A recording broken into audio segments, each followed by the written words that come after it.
Candide by Voltaire. Chapter 1. How Candide was brought up in a magnificent castle, and how he was expelled thence. In a castle of Westphalia belonging to the Baron Thunder ten Tronckh lived a youth whom nature had endowed with the most gentle manners. His countenance was a true picture of his soul. He combined a true judgment with simplicity of spirit, which was the reason, I apprehend, of his being called Candide. The old servants of the family suspected him to have been the son of the baron's sister, by a good honest gentleman of the neighborhood, whom that young lady would never marry because he had been able to prove only 71 quarterings, the rest of his genealogical tree having been lost through the injuries of time. The baron was one of the most powerful lords in Westphalia, for his castle had not only a gate but windows. His great hall even was hung with tapestry. All the dogs of his farmyards formed a pack of hounds at need. His grooms were his huntsmen, and the curate of the village was his grand almoner. They called him my lord, and laughed at all his stories. The baron's lady weighed about 350 pounds, and was therefore a person of great consideration, and she did the honors of the house with a dignity that commanded still greater respect. Her daughter, Cunegonde, was 17 years of age, fresh-colored, comely, plump, and desirable. The baron's son seemed to be in every respect worthy of his father. The preceptor Pangloss was the oracle of the family, and little Candide heard his lessons with all the good faith of his age and character. Pangloss was professor of metaphysico-theologico-cosmolo-nigology. He proved admirably that there is no effect without a cause, and that, in this best of all possible worlds, the baron's castle was the most magnificent of castles, and his lady the best of all possible baronesses. "It is demonstrable," said he, "that things cannot be otherwise than as they are, for all being created for an end, all is necessarily for the best end. Observe that the nose has been formed to bear spectacles. Thus we have spectacles. Legs are visibly designed for stockings, and we have stockings. Stones were made to be hewn and to construct castles. Therefore my lord has a magnificent castle, for the greatest baron in the province ought to be the best lodged. Pigs were made to be eaten. Therefore we eat pork all the year round. Consequently, they who assert that all is well have said a foolish thing. They should have said, all is for the best." Candide listened attentively and believed innocently, for he thought Miss Cunegonde extremely beautiful, though he never had the courage to tell her so. He concluded that after the happiness of being born of Baron Thunder ten Tronckh, the second degree of happiness was to be Miss Cunegonde, the third that of seeing her every day, and the fourth that of hearing Master Pangloss, the greatest philosopher of the whole province, and consequently of the whole world.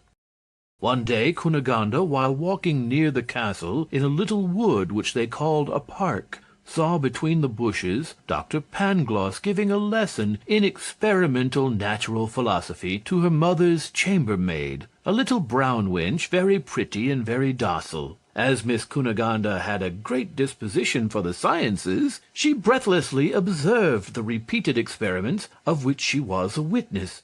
She clearly perceived the force of the doctor's reasons, the effects and the causes. She turned back greatly flurried, quite pensive, and filled with the desire to be learned, dreaming that she might well be a sufficient reason for young Candide, and he for her.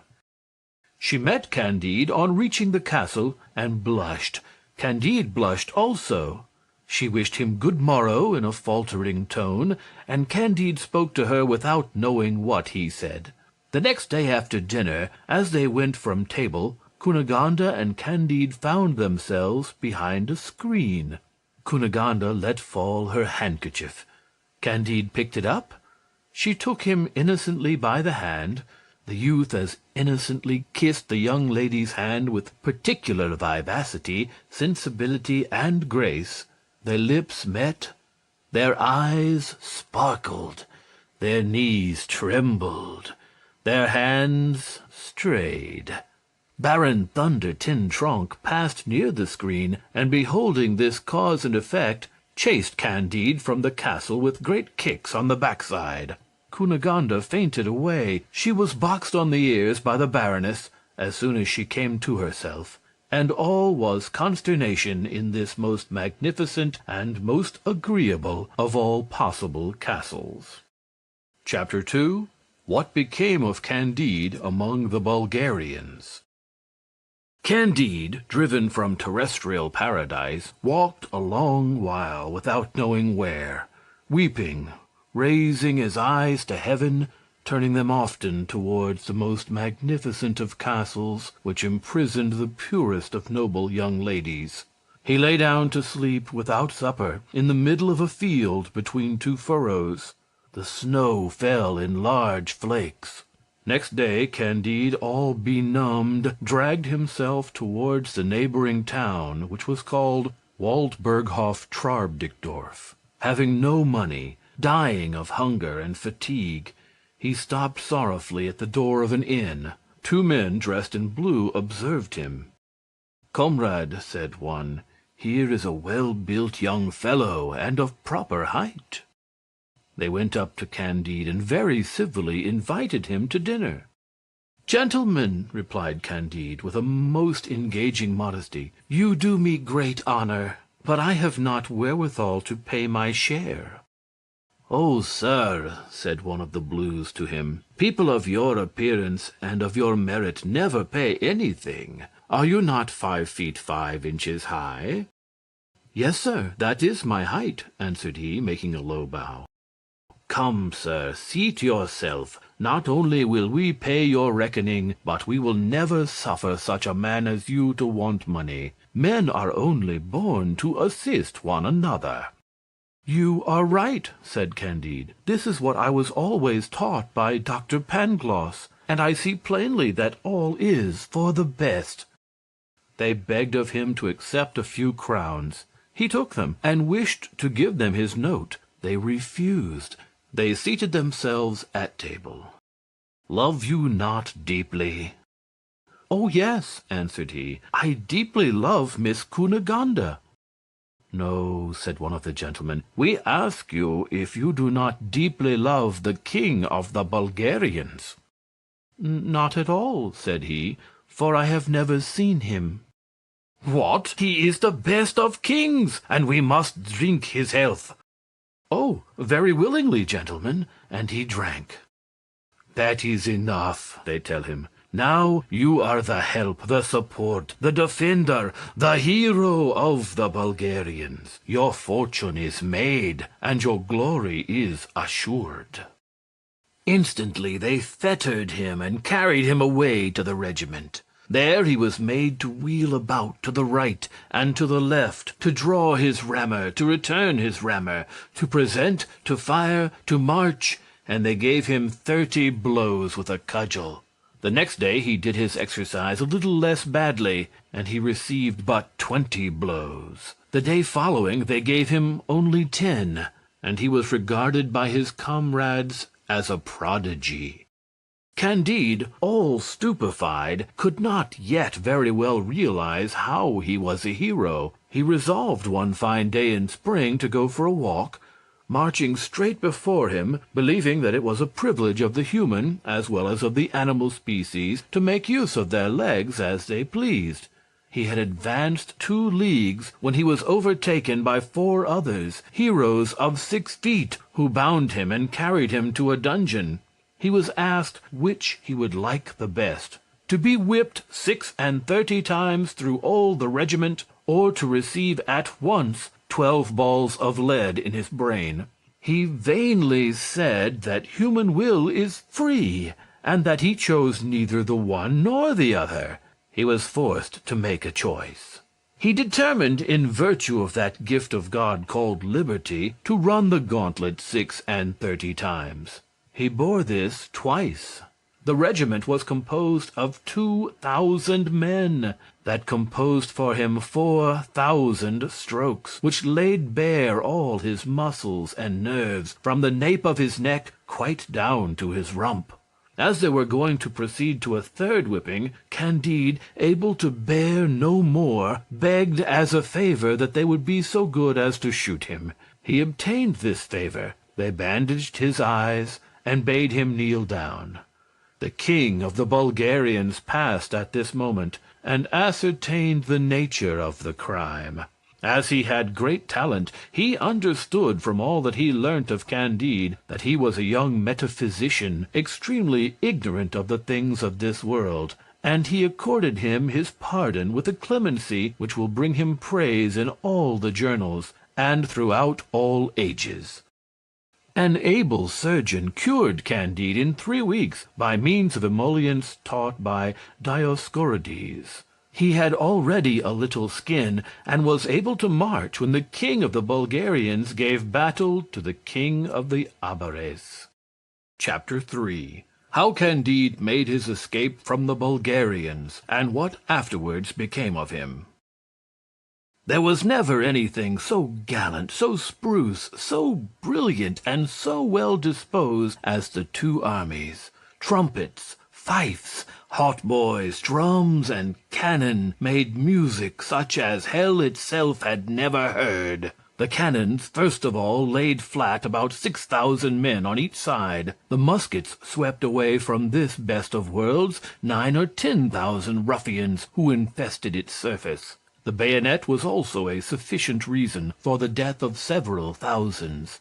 The whole might amount to 30,000 souls. Candide, who trembled like a philosopher, hid himself as well as he could during this heroic butchery.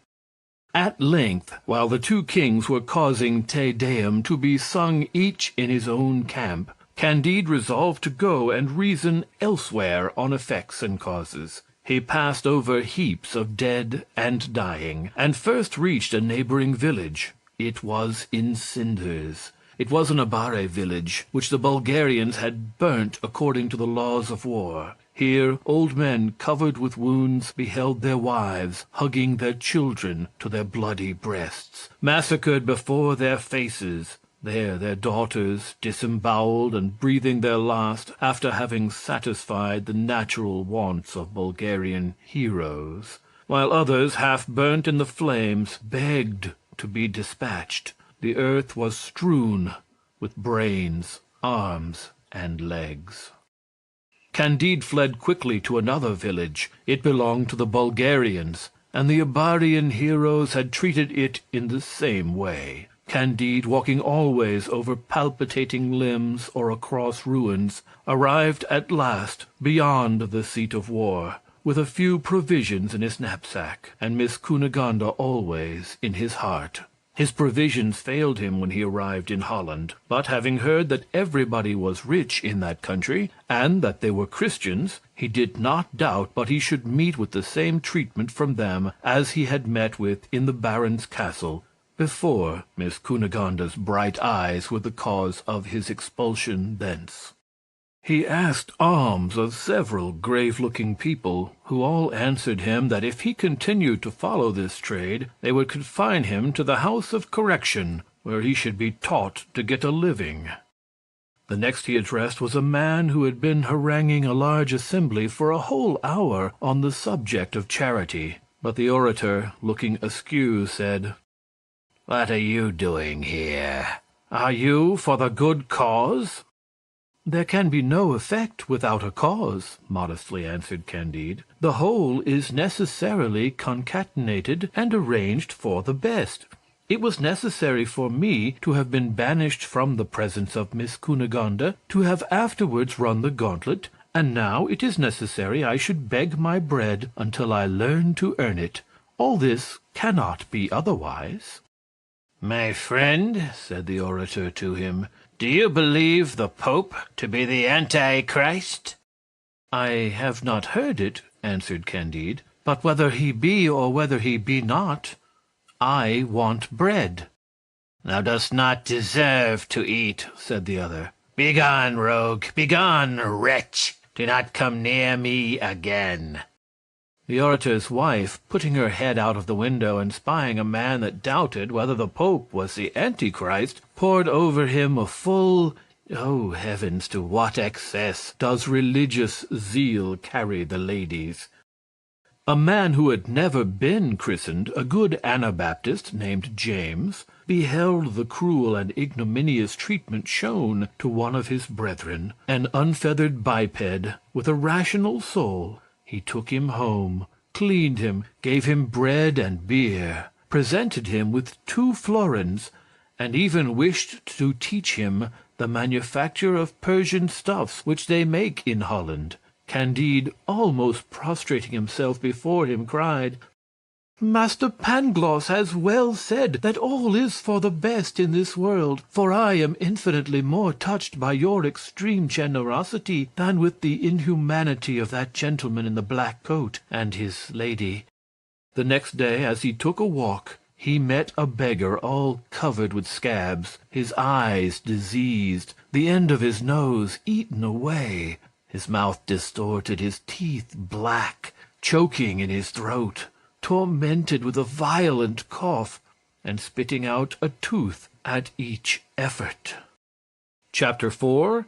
How Candide found his old master Pangloss, and what happened to them.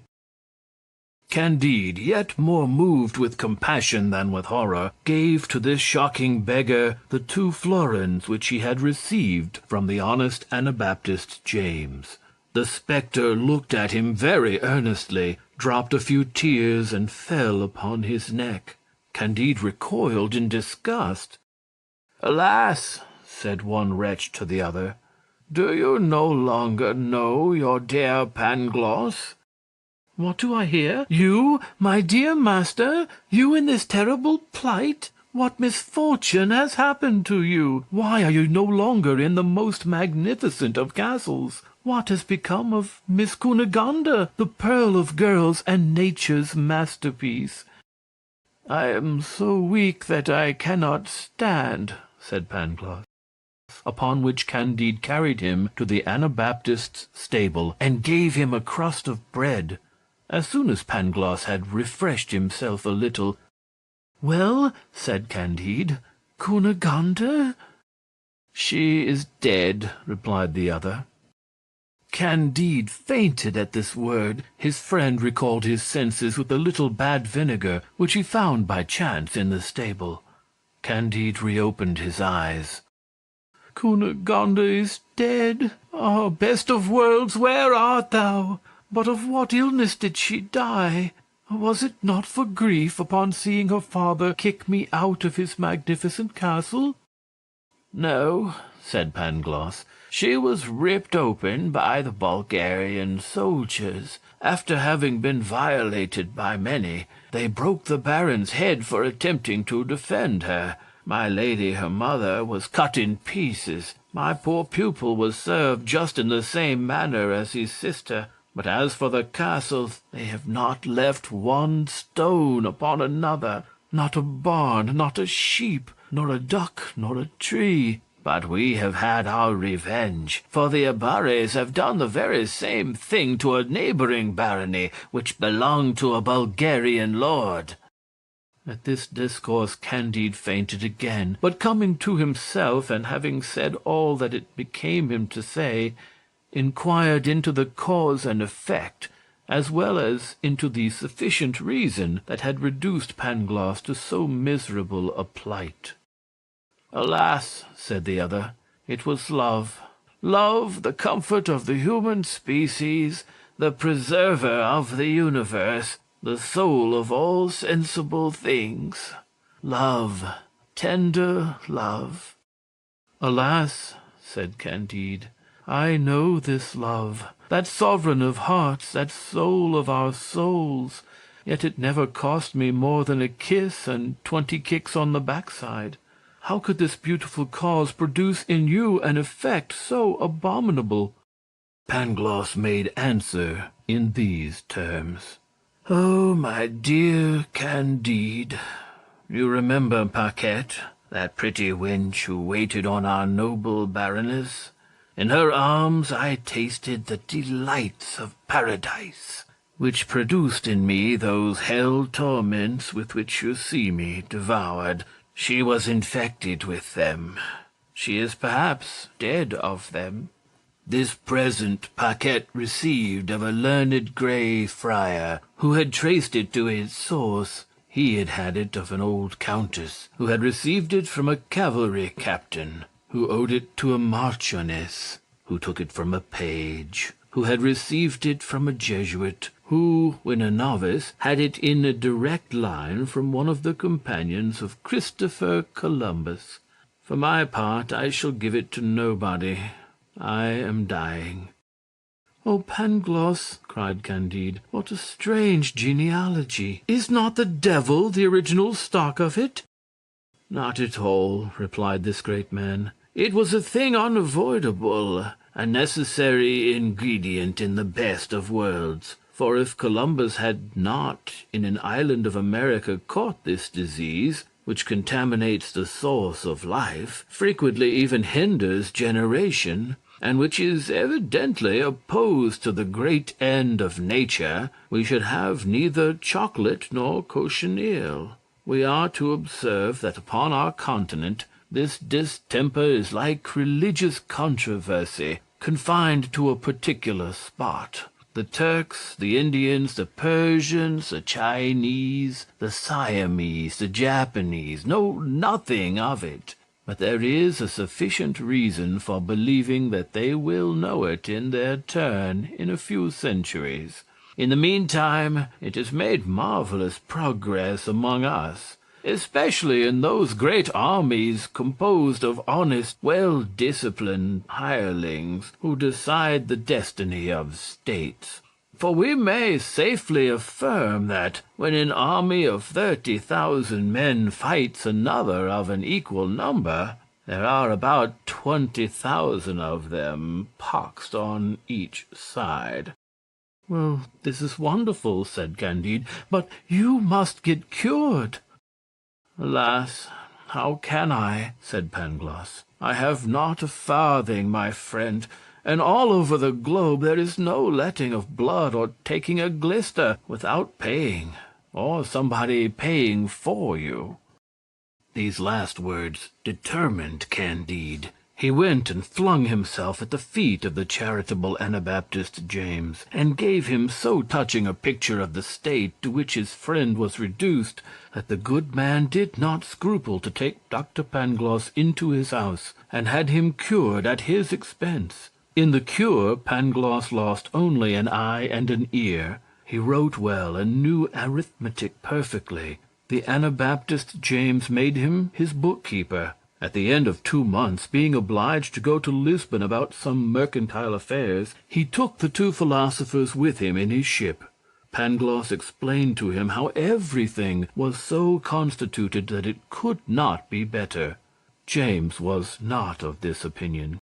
"It is more likely," said he, "mankind have a little corrupted nature, for they were not born wolves, and they have become wolves.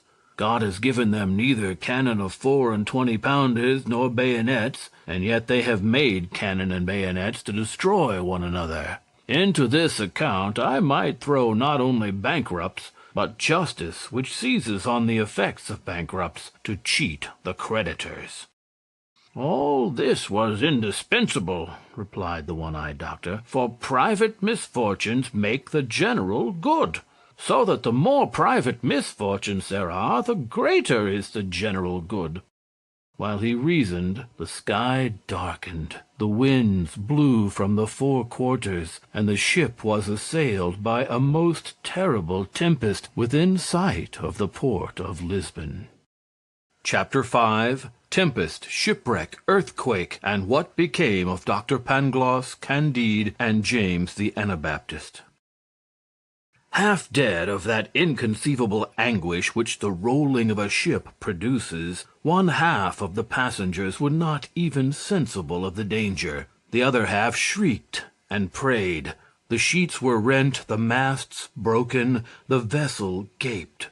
Work who would, no one heard, no one commanded. The Anabaptist, being upon deck, bore a hand, when a brutish sailor struck him roughly and laid him sprawling. But with the violence of the blow he himself tumbled head foremost overboard, and stuck upon a piece of the broken mast. Honest James ran to his assistance, hauled him up, and from the effort he made was precipitated into the sea in sight of the sailor, who left him to perish, without deigning to look at him. Candide drew near and saw his benefactor, who rose above the water one moment and was then swallowed up forever. He was just going to jump after him, but was prevented by the philosopher Pangloss, who demonstrated to him that the Bay of Lisbon had been made on purpose for the Anabaptist to be drowned. While he was proving this a priori, the ship foundered. All perished except Pangloss, Candide, and that brutal sailor who had drowned the good Anabaptist. The villain swam safely to the shore, while Pangloss and Candide were borne thither upon a plank. As soon as they recovered themselves a little, they walked towards Lisbon. They had some money left, with which they hoped to save themselves from starving after they had escaped drowning. Scarcely had they reached the city, lamenting the death of their benefactor, when they felt the earth tremble under their feet. The sea swelled and foamed in the harbor, and beat to pieces the vessels riding at anchor. Whirlwinds of fire and ashes covered the streets and public places. Houses fell, roofs were flung upon the pavements, and the pavements were scattered. 30,000 inhabitants of all ages and sexes were crushed under the ruins.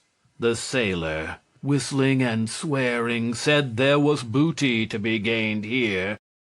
"What can be the sufficient reason of this phenomenon?" said Pangloss. "This is the last day," cried Candide.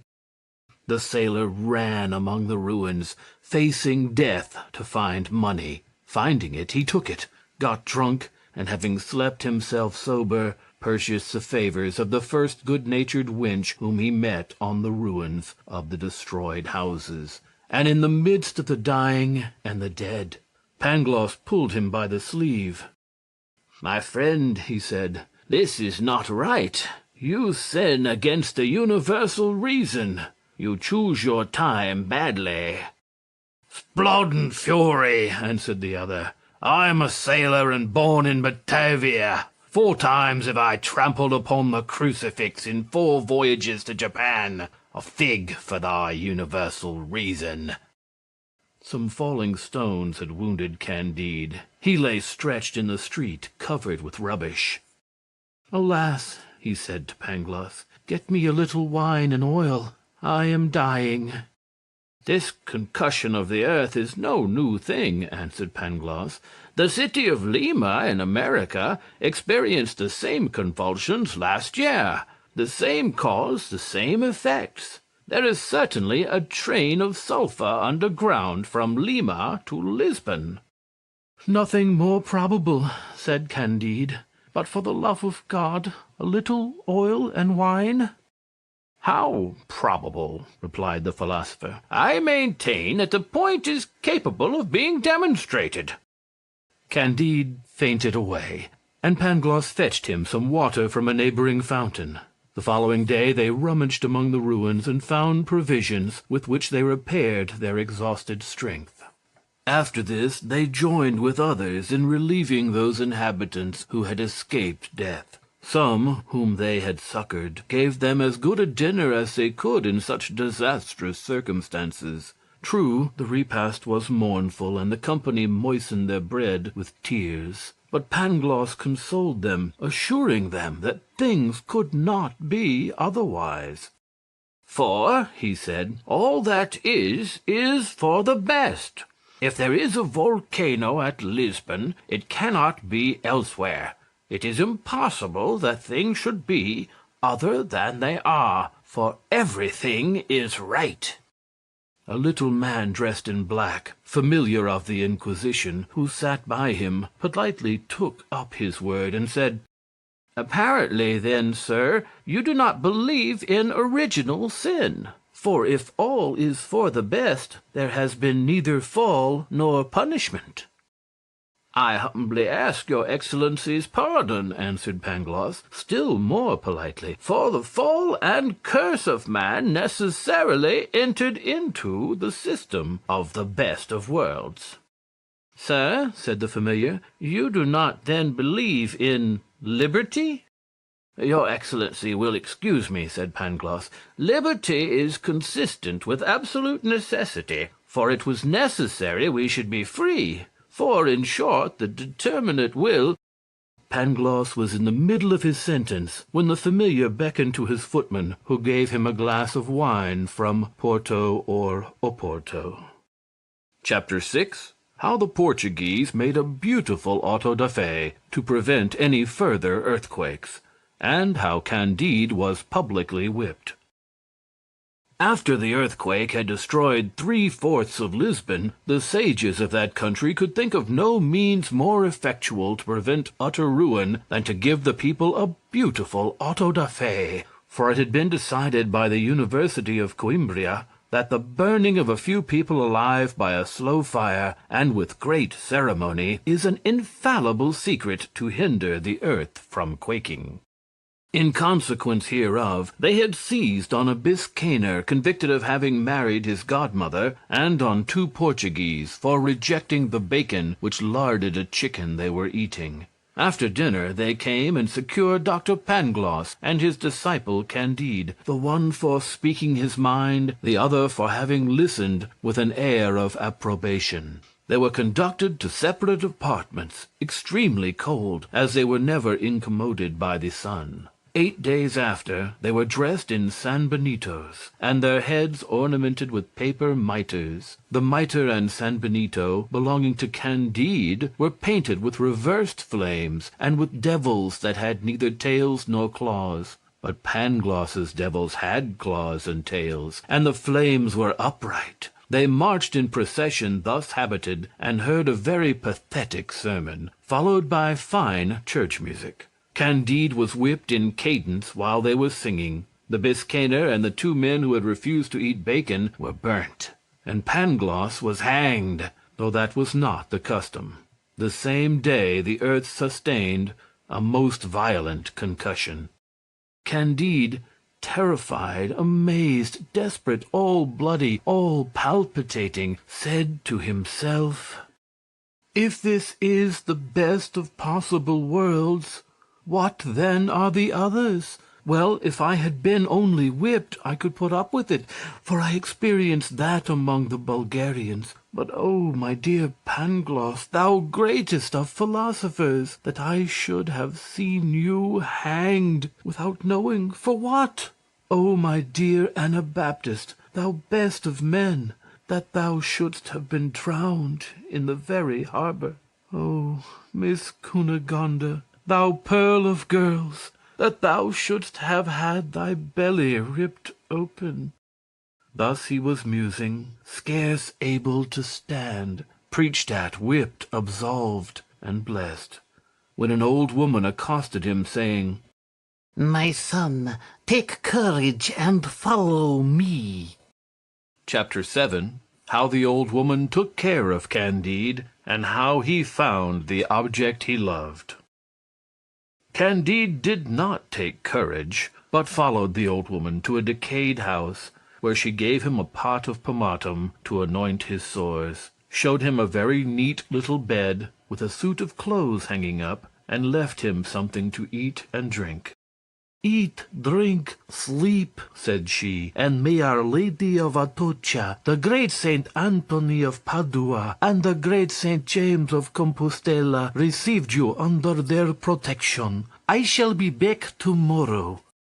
Candide, amazed at all he had suffered, and still more with the charity of the old woman, wished to kiss her hand. "It is not my hand you must kiss," said the old woman. "I shall be back tomorrow. Anoint yourself with the pomatum, eat and sleep." Candide, notwithstanding so many disasters, ate and slept. The next morning the old woman brought him his breakfast, looked at his back, and rubbed it herself with another ointment. In like manner she brought him his dinner, and at night she returned with his supper. The day following she went through the very same ceremonies. "Who are you," said Candide, "who has inspired you with so much goodness? What return can I make you?"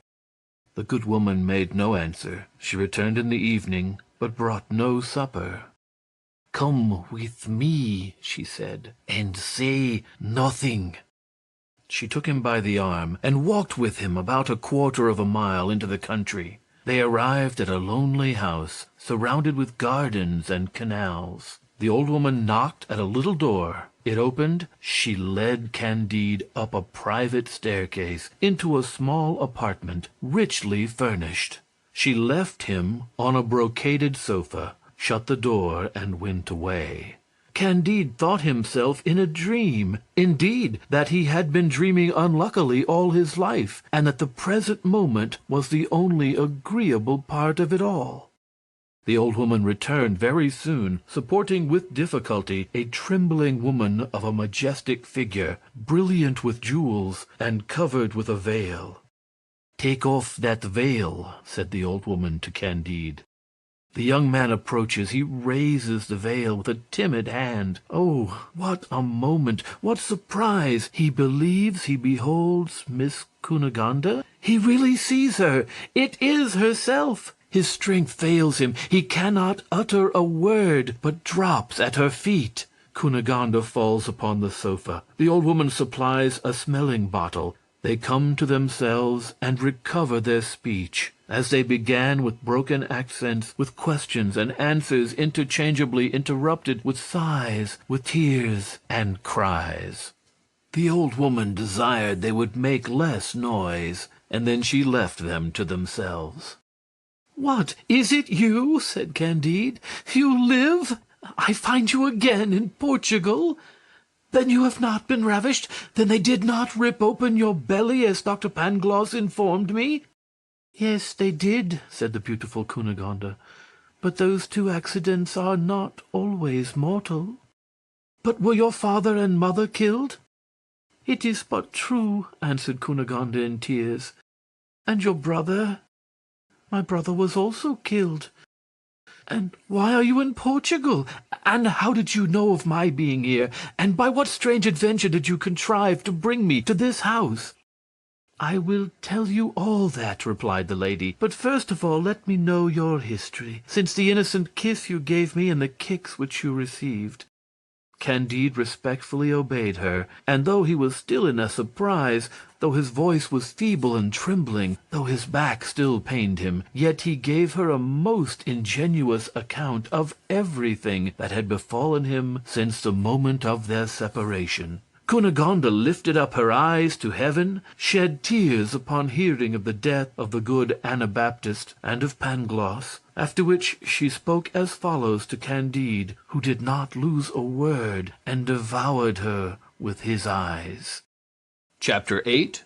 The History of Cunegonde. I was in bed fast asleep, when it pleased God to send the Bulgarians to our delightful castle of Thunder Ten Tronckh. They slew my father and brother, and cut my mother in pieces. A tall Bulgarian, 6 feet high, perceiving that I had fainted away at this sight, began to ravish me. This made me recover. I regained my senses. I cried, I struggled, I bit, I scratched. I wanted to tear out the tall Bulgarian's eyes, not knowing that what happened at my father's house was the usual practice of war. The brute gave me a cut in the left side with his hanger, and the mark is still upon me. "Ah, I hope I shall see it," said honest Candide. "You shall," said Cunegonde, "but let us continue." "Do so," replied Candide. Thus she resumed the thread of her story. A Bulgarian captain came in, saw me all bleeding, and the soldier not in the least disconcerted. The captain flew into a passion at the disrespectful behavior of the brute, and slew him on my body. He ordered my wounds to be dressed, and took me to his quarters as a prisoner of war. I washed the few shirts that he had. I did his cooking. He thought me very pretty. He avowed it. On the other hand, I must own he had a good shape, and a soft and white skin, but he had little or no mind or philosophy, and you might see plainly that he had never been instructed by Dr. Pangloss. In 3 months' time, having lost all his money, and being grown tired of my company, he sold me to a Jew named Don Issachar, who traded to Holland and Portugal, and had a strong passion for women. This Jew was much attached to my person, but could not triumph over it. I resisted him better than the Bulgarian soldier. A modest woman may be ravished once, but her virtue is strengthened by it. In order to render me more tractable, he brought me to his country house. Hitherto I had imagined that nothing could equal the beauty of Thunder Ten Tronckh Castle, but I found I was mistaken. The Grand Inquisitor, seeing me one day at Mass, stared long at me, and sent to tell me that he wished to speak on private matters. I was conducted to his palace, where I acquainted him with the history of my family, and he represented to me how much it was beneath my rank to belong to an Israelite. A proposal was then made to Don Issachar that he should resign me to my lord. Don Issachar, being the court banker and a man of credit, would hear nothing of it. The Inquisitor threatened him with an auto-da-fe. At last my Jew, intimidated, concluded a bargain by which the house and myself should belong to both in common. The Jew should have for himself Monday, Wednesday, and Saturday, and the Inquisitor should have the rest of the week. It is now 6 months since this agreement was made. Quarrels have not been wanting, for they could not decide whether the night from Saturday to Sunday belonged to the old law or to the new. For my part, I have so far held out against both, and I verily believe that this is the reason why I am still beloved. At length, to avert the scourge of earthquakes, and to intimidate Don Issachar, my Lord Inquisitor was pleased to celebrate an auto-da-fe. He did me the honor to invite me to the ceremony. I had a very good seat, and the ladies were served with refreshments between Mass and the execution. I was, in truth, seized with horror at the burning of those 2 Jews, and of the honest Biscayner who had married his godmother. But what was my surprise, my fright, my trouble, when I saw in a San Benito and mitre a figure which resembled that of Pangloss. I rubbed my eyes. I looked at him attentively. I saw him hung. I fainted. Scarcely had I recovered my senses than I saw you stripped, stark naked, and this was the height of my horror, consternation, grief, and despair. I tell you truthfully that your skin is yet whiter and of a more perfect color than that of my Bulgarian captain.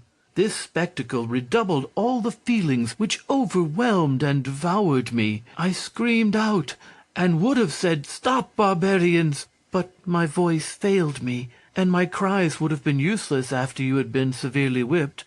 "How is it possible," said I, "that the beloved Candide and the wise Pangloss should both be at Lisbon, the one to receive 100 lashes, and the other to be hanged by the Grand Inquisitor, of whom I am the well-beloved?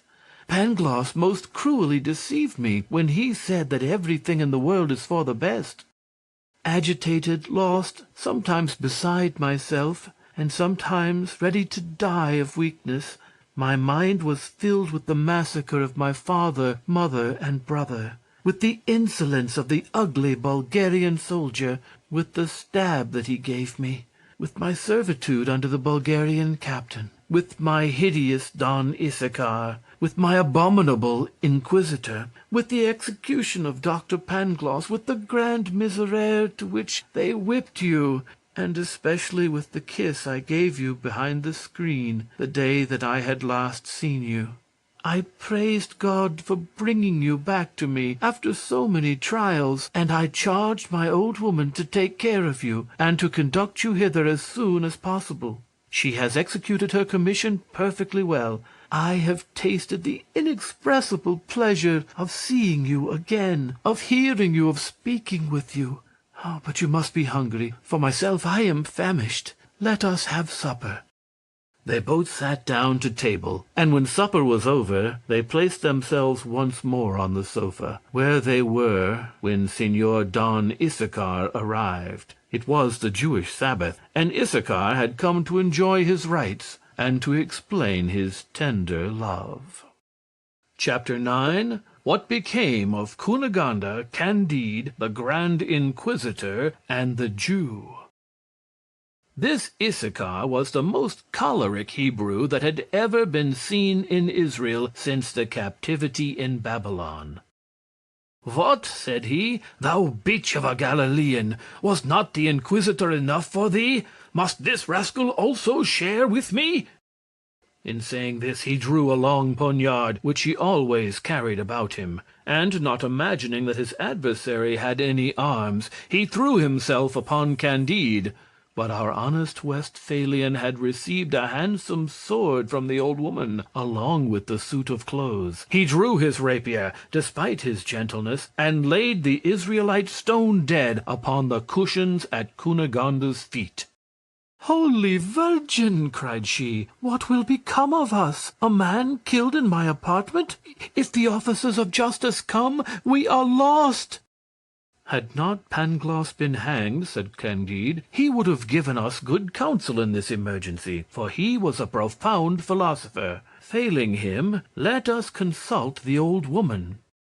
She was very prudent, and commenced to give her opinion, when suddenly another little door opened. It was an hour after midnight. It was the beginning of Sunday. This day belonged to my lord the Inquisitor. He entered and saw the whipped Candide, sword in hand, a dead man on the floor, Cunegonde aghast, and the old woman giving counsel. At this moment the following is what passed in the soul of Candide, and how he reasoned. If this holy man call in assistance, he will surely have me burnt, and Cunegonde will perhaps be served in the same manner. He was the cause of my being cruelly whipped, he is my rival, and, as I have now begun to kill, I will kill away, for there is no time to hesitate. This reasoning was clear and instantaneous, so that without giving time to the Inquisitor to recover from his surprise, he pierced him through, and cast him beside the Jew. "Yet again," said Cunegonde, "now there is no mercy for us. We are excommunicated. Our last hour has come. How could you do it, you naturally so gentle, to slay a Jew and a prelate in 2 minutes?" "My beautiful young lady," responded Candide, "when one is a lover, jealous and whipped by the Inquisition, one stops at nothing." The old woman then put in her word, saying, "There are 3 Andalusian horses in the stable, with bridles and saddles. Let the brave Candide get them ready. Madame has money, jewels. Let us therefore mount quickly on horseback, though I can sit only on 1 buttock. Let us set out for Cadiz. It is the finest weather in the world, and there is great pleasure in traveling in the cool of the night."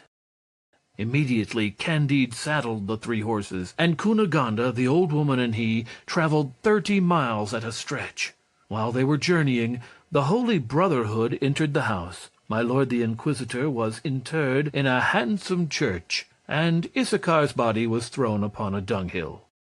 Candide, Cunegonde, and the old woman had now reached the little town of Avicena in the midst of the mountains of the Sierra Morena, and were speaking as follows in a public inn. Chapter 10. In what distress Candide, Cunegonde, and the old woman arrived at Cadiz, and of their embarkation. "Who was it that robbed me of my money and jewels?" said Cunegonde, all bathed in tears. "How shall we live? What shall we do? Where find inquisitors or Jews who will give me more?" "Alas," said the old woman, "I have a shrewd suspicion of a reverend Grey Friar who stayed last night in the same inn with us at Badajoz. God preserve me from judging rashly, but he came into our room twice, and he set out upon his journey long before us." Alas, said Candide, dear Pangloss has often demonstrated to me that the goods of this world are common to all men, and that each has an equal right to them. But according to these principles, the Grey Friar ought to have left us enough to carry us through our journey. Have you nothing at all left, my dear Cunegonde? Not a farthing, said she. What then must we do? Said Candide. Sail one of the horses, replied the old woman. I will ride behind Miss Cunegonde, although I can hold myself only on one buttock, and we shall reach Cadiz. In the same inn there was a Benedictine prior, who bought the horse for a cheap price. Candide, Cunegonde, and the old woman, having passed through Lucena, Chilas, and Lebrixa, arrived at length in Cadiz.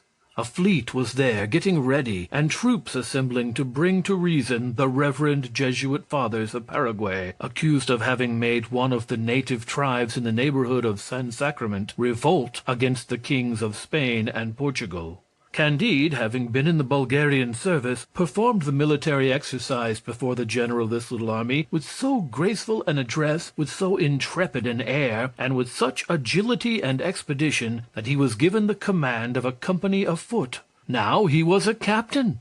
He set sail with Miss Cunegonde, the old woman, 2 valets, and the 2 Andalusian horses, which had belonged to the Grand Inquisitor of Portugal. During their voyage they reasoned a good deal on the philosophy of poor Pangloss. "We are going into another world," said Candide, "and surely it must be there that all is for the best. For I must confess there is reason to complain a little of what passeth in our world, in regard to both natural and moral philosophy." "I love you with all my heart," said Cunegonde, "but my soul is still full of fright at that which I have seen and experienced." "All will be well," replied Candide. "The sea of this new world is already better than our European sea. It is calmer, the winds more regular. It is certainly the new world which is the best of all possible worlds." "God grant it," said Cunegonde, "but I have been so horribly unhappy there that my heart is almost closed to hope." "You complain," said the old woman. "Alas, you have not known such misfortunes as mine." Cunegonde almost broke out laughing, finding the good woman very amusing for pretending to have been as unfortunate as she. "Alas," said Cunegonde, "my good mother, unless you have been ravished by 2 Bulgarians, have received 2 deep wounds in your belly, have had 2 castles demolished, have had 2 mothers cut to pieces before your eyes, and 2 of your lovers whipped at an auto da fe, I do not conceive how you could be more unfortunate than I. Add that I was born a baroness of 72 quarterings, and have been a cook." "Miss," replied the old woman, "you do not know my birth, and were I to show you my backside, you would not talk in that manner, but would suspend your judgment." This speech having raised extreme curiosity in the minds of Cunegonde and Candide, the old woman spoke to them as follows. Chapter 11. History of the Old Woman. "I had not always bleared eyes and red eyelids, neither did my nose always touch my chin, nor was I always a servant. I am the daughter of Pope Urban X and of the Princess of Palestrina. Until the age of 14 I was brought up in a palace, to which all the castles of your German barons would scarcely have served for stables, and one of my robes was worth more than all the magnificence of Westphalia. As I grew up, I improved in beauty, wit, and every graceful accomplishment, in the midst of pleasures, hopes, and respectful homage. Already I inspired love. My throat was formed, and such a throat, white, firm, shaped like that of the Venus of Medici. And what eyes, what eyelids, what black eyebrows! Such flames darted from my dark pupils that they eclipsed the scintillation of the stars, as I was told by the poets in our part of the world. My waiting women, when dressing and undressing me, used to fall into an ecstasy, whether they viewed me before or behind. How glad would the gentlemen have been to perform that office for them! I was affianced to the most excellent prince of Massa Carrara. Such a prince, as handsome as myself, sweet-tempered, agreeable, brilliantly witty, and sparkling with love. I loved him as one loves for the first time, with idolatry, with transport. The nuptials were prepared. There was surprising pomp and magnificence. There were fetes, carousals, continual opera bouffe, and all Italy composed sonnets in my praise, though not one of them was passable. I was just upon the point of reaching the summit of bliss, when an old marchioness, who had been mistress to the prince, my husband, invited him to drink chocolate with her. He died in less than 2 hours of most terrible convulsions. But this is only a bagatelle. My mother, in despair, and scarcely less afflicted than myself, determined to absent herself for some time from so fatal a place. She had a very fine estate in the neighbourhood of Gaeta. We embarked on board a galley of the country, which was gilded like the great altar of St. Peter's at Rome. A Sallee corsair swooped down and boarded us. Our men defended themselves like the Pope's soldiers. They flung themselves upon their knees and threw down their arms, begging of the corsair an absolution in articulo mortis.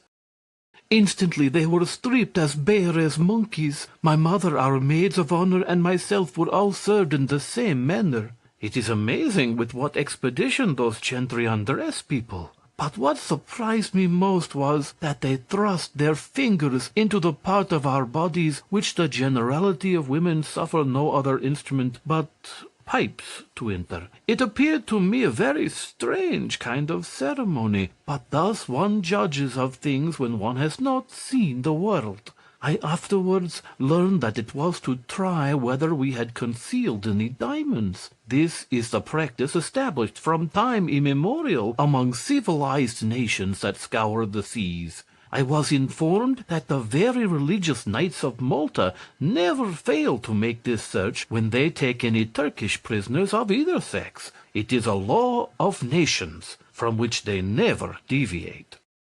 I need not tell you how great a hardship it was for a young princess and her mother to be made slaves and carried to Morocco. You may easily imagine all we had to suffer on board the pirate vessel.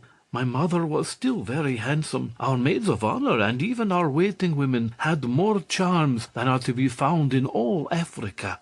As for myself, I was ravishing, was exquisite, grace itself, and I was a virgin.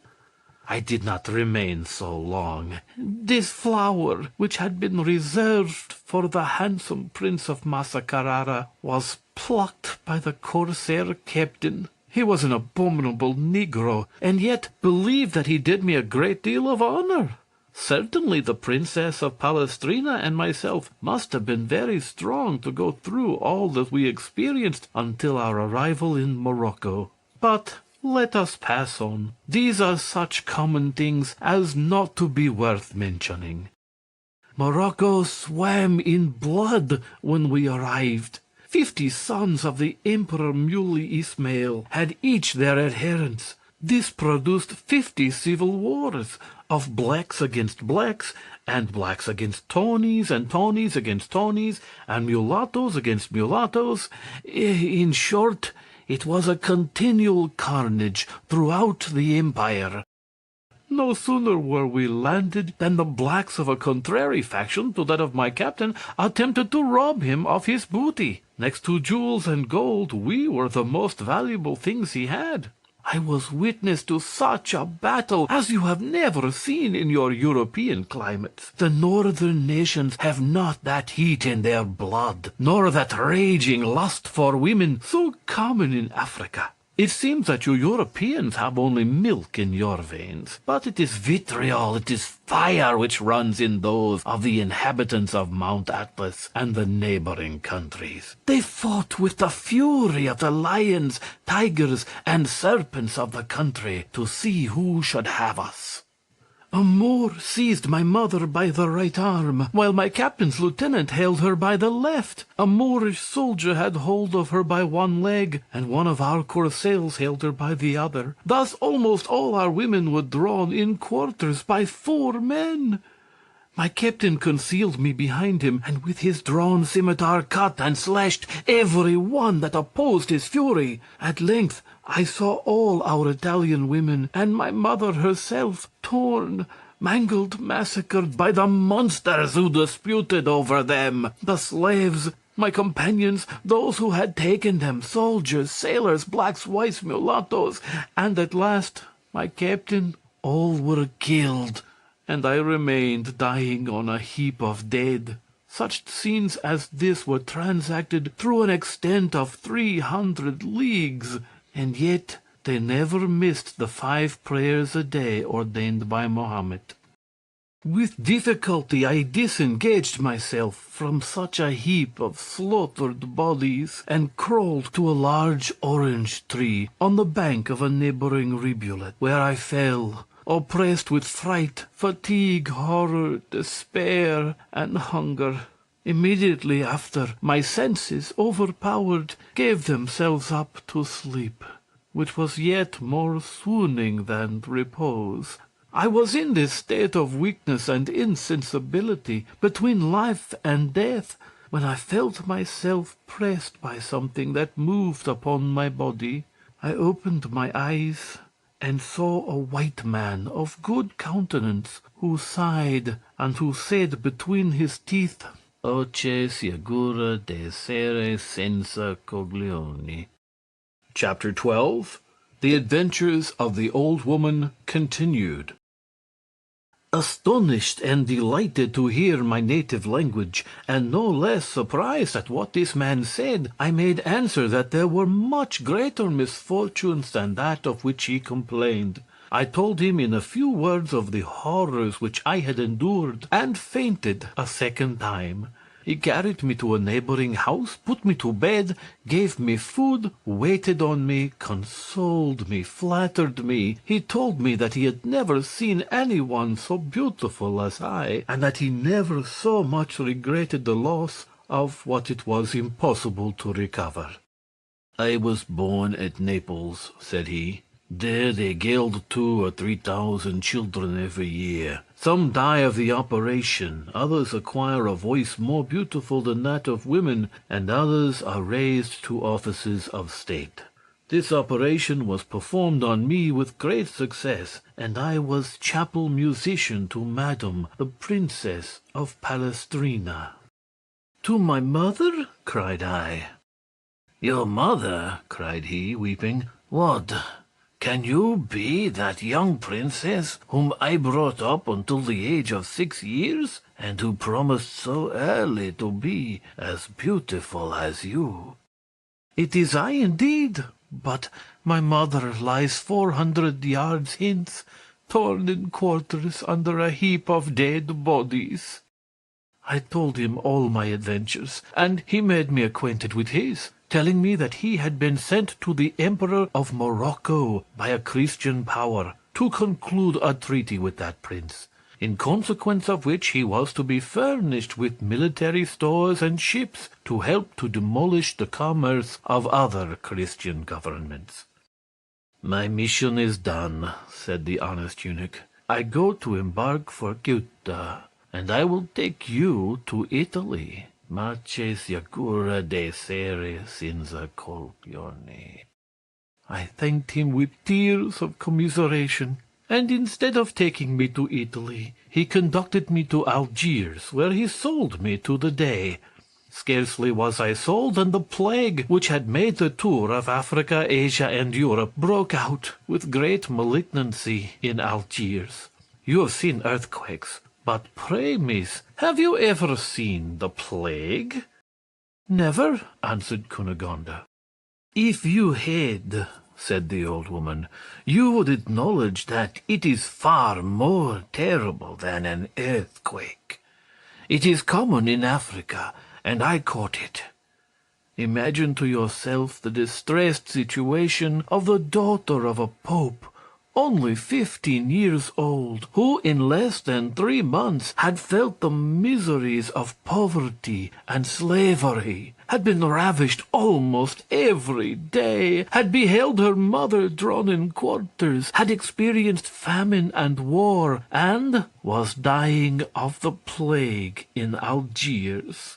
I did not die, however, but my eunuch, and the Dey, and almost the whole seraglio of Algiers perished. As soon as the first fury of this terrible pestilence was over, a sale was made of the Dey's slaves. I was purchased by a merchant and carried to Tunis. This man sold me to another merchant, who sold me again to another at Tripoli. From Tripoli I was sold to Alexandria, from Alexandria to Smyrna, and from Smyrna to Constantinople. At length I became the property of an Aga of the Janissaries, who was soon ordered away to the defense of Azov, then besieged by the Russians.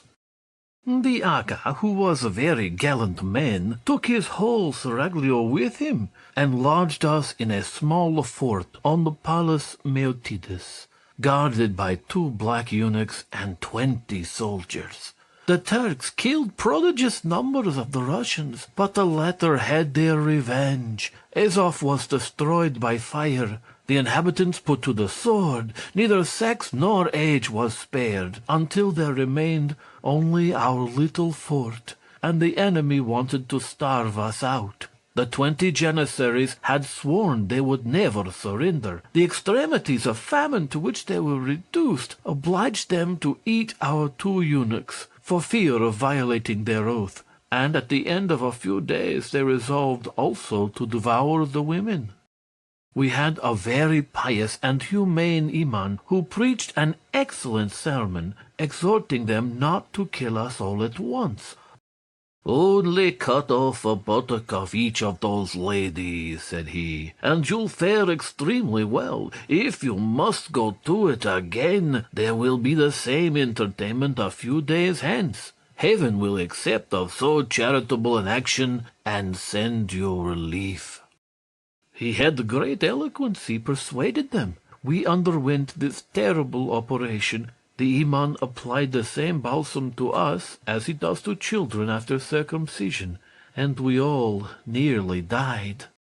Scarcely had the Janissaries finished the repast with which we had furnished them, than the Russians came in flat-bottomed boats. Not a Janissary escaped. The Russians paid no attention to the condition we were in.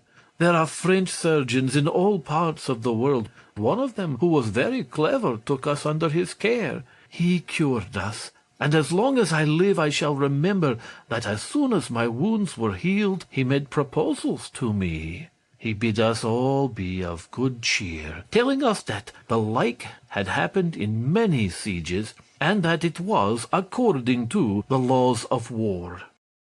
As soon as my companions could walk, they were obliged to set out for Moscow. I fell to the share of a boyard, who made me his gardener, and gave me 20 lashes a day. But this nobleman, having in 2 years' time been broke upon the wheel, along with 30 more boyards for some broils at court, I profited by that event.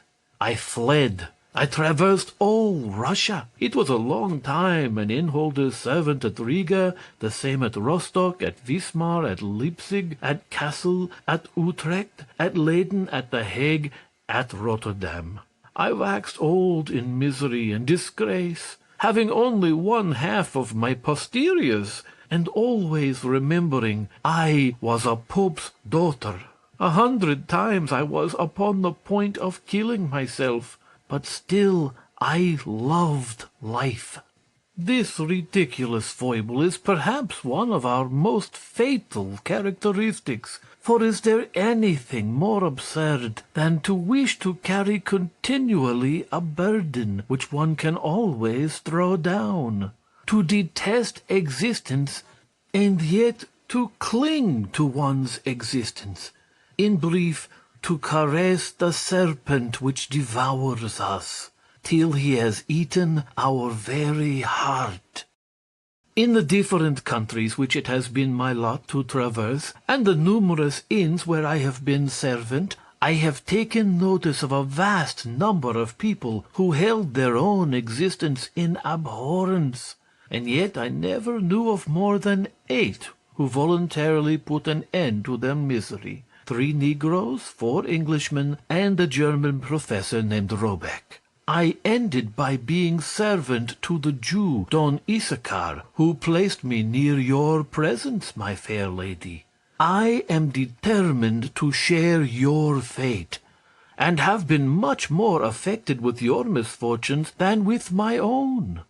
I would never even have spoken to you of my misfortunes had you not piqued me a little, and if it were not customary to tell stories on board a ship in order to pass away the time. In short, Miss Cunegonde, I have had experience. I know the world. Therefore, I advise you to divert yourself, and prevail upon each passenger to tell his story, and if there be one of them all that has not cursed his life many a time, that has not frequently looked upon himself as the unhappiest of mortals, I give you leave to throw me head foremost into the sea. Chapter 13. How Candide was forced away from his fair Cunegonde and the old woman. The beautiful Cunegonde, having heard the old woman's history, paid her all the civilities due to a person of her rank and merit. She likewise accepted her proposal, and engaged all the passengers, one after the other, to relate their adventures. And then both she and Candide allowed that the old woman was in the right. "It is a great pity," said Candide, "that the sage Pangloss was hanged, contrary to custom at an auto da fe. He would tell us most amazing things in regard to the physical and moral evils that overspread the earth and sea, and I should be able, with due respect, to make a few objections." While each passenger was recounting his story, the ship made her way. They landed at Buenos Aires. Cunegonde, Captain Candide, and the old woman waited on the governor, Don Fernando de Ibarra y Figueroa y Mascarenas y Lampourdos y Sousa. This nobleman had a stateliness becoming a person who bore so many names. He spoke to men with so noble a disdain, carried his nose so loftily, raised his voice so unmercifully, assumed so imperious an air, and stalked with such intolerable pride that those who saluted him were strongly inclined to give him a good drubbing. Cunegonde appeared to him the most beautiful he had ever met. The first thing he did was to ask whether she was not the captain's wife. The manner in which he asked the question alarmed Candide. He durst not say she was his wife, because indeed she was not. Neither durst he say she was his sister, because it was not so. And although this obliging lie had been formerly much in favor among the ancients, and although it could be useful to the moderns, his soul was too pure to betray the truth. "Miss Cunegonde," said he, "is to do me the honor to marry me, and we beseech your excellency to deign to sanction our marriage." Don Fernando de Ibarra y Figueroa y Mascarenas y Lampourdos y Sousa, turning up his mustachios, smiled mockingly, and ordered Captain Candide to go and review his company. Candide obeyed, and the governor remained alone with Miss Cunegonde. He declared his passion, protesting he would marry her the next day in the face of the church, or otherwise, just as should be agreeable to herself. Cunegonde asked a quarter of an hour to consider of it. to consult the old woman, and to take her resolution. The old woman spoke thus to Cunegonde. "Miss, you have 72 quarterings, and not a farthing. It is now in your power to be wife to the greatest lord in South America, who has very beautiful mustachios. Is it for you to pique yourself upon inviolable fidelity? You have been ravished by Bulgarians. A Jew and an inquisitor have enjoyed your favors. Misfortune gives sufficient excuse. I own that if I were in your place, I should have no scruple in marrying the governor, and in making the fortune of Captain Candide." While the old woman spoke with all the prudence which age and experience gave, a small ship entered the port, on board of which were an alcalde and his alguazils, and this was what had happened.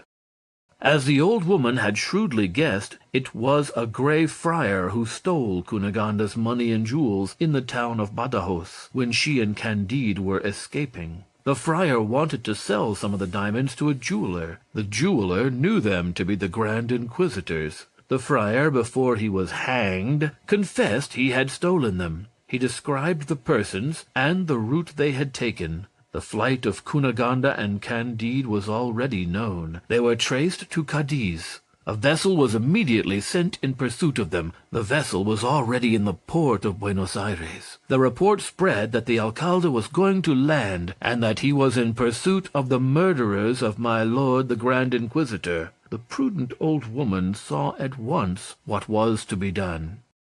"You cannot run away," she said to Cunegonde, "and you have nothing to fear, for it was not you that killed my lord. Besides, the governor who loves you will not suffer you to be ill-treated. Therefore, stay." She then ran immediately to Candide. "Fly," said she, "or in an hour you will be burnt." There was not a moment to lose. But how could he part from Cunegonde, and where could he flee for shelter? Chapter 14. How Candide and Cacambo were received by the Jesuits of Paraguay. Candide had brought such a valet with him from Cadiz as one often meets with on the coasts of Spain and in the American colonies. He was a quarter Spaniard, born of a mongrel in Tucuman. He had been singing boy, sacristan, sailor, monk, peddler, soldier, and lackey. His name was Cacambo, and he loved his master, because his master was a very good man. He quickly saddled the 2 Andalusian horses. "Come, master, let us follow the old woman's advice. Let us start and run without looking behind us." Candide shed tears. "Oh, my dear Cunegonde, must I leave you just at a time when the governor was going to sanction our nuptials? Cunegonde, brought to such a distance, what will become of you?" "She will do as well as she can," said Cacambo. "The women are never at a loss. God provides for them. Let us run." "Whither art thou carrying me? Where shall we go? What shall we do without Cunegonde?" said Candide. "By St. James of Compostela," said Cacambo, "you were going to fight against the Jesuits. Let us go to fight for them. I know the road well. I'll conduct you to their kingdom, where they will be charmed to have a captain that understands the Bulgarian exercise. You'll make a prodigious fortune. If we cannot find our account in one world, we shall in another. It is a great pleasure to see and do new things, eh?" "You have before been in Paraguay, then?" said Candide. "Aye, sure," answered Cacambo. "I was servant in the College of the Assumption, and am acquainted with the government of the good fathers, as well as I am with the streets of Cadiz. It is an admirable government. The kingdom is upwards of 300 leagues in diameter, and divided into 30 provinces. There the fathers possess all, and the people nothing. It is a masterpiece of reason and justice. For my part, I see nothing so divine as the fathers who here make war upon the kings of Spain and Portugal, and in Europe confess those kings, who here kill Spaniards, and in Madrid send them to heaven. This delights me. Let us push forward. You are going to be the happiest of mortals. What pleasure will it be to those fathers to hear that a captain who knows the Bulgarian exercise has come to them." As soon as they reached the first barrier, Cacambo told the advanced guard that a captain wanted to speak with my lord the commandant. Notice was given to the main guard, and immediately a Paraguayan officer ran and laid himself at the feet of the commandant to impart this news to him. Candide and Cacambo were disarmed, and their 2 Andalusian horses seized. The strangers were introduced between 2 files of musketeers. The commandant was at the further end, with the 3-cornered cap on his head, his gown tucked up, a sword by his side, and a spontoon in his hand. He beckoned, and straightway the newcomers were encompassed by 24 soldiers. A sergeant told them they must wait, that the commandant could not speak to them, and that the reverend Father Provincial does not suffer any Spaniard to open his mouth but in his presence, or to stay above 3 hours in the province. "And where is the reverend Father Provincial?" said Cacambo. "He is upon the parade just after celebrating Mass," answered the sergeant, "and you cannot kiss his spurs till 3 hours hence."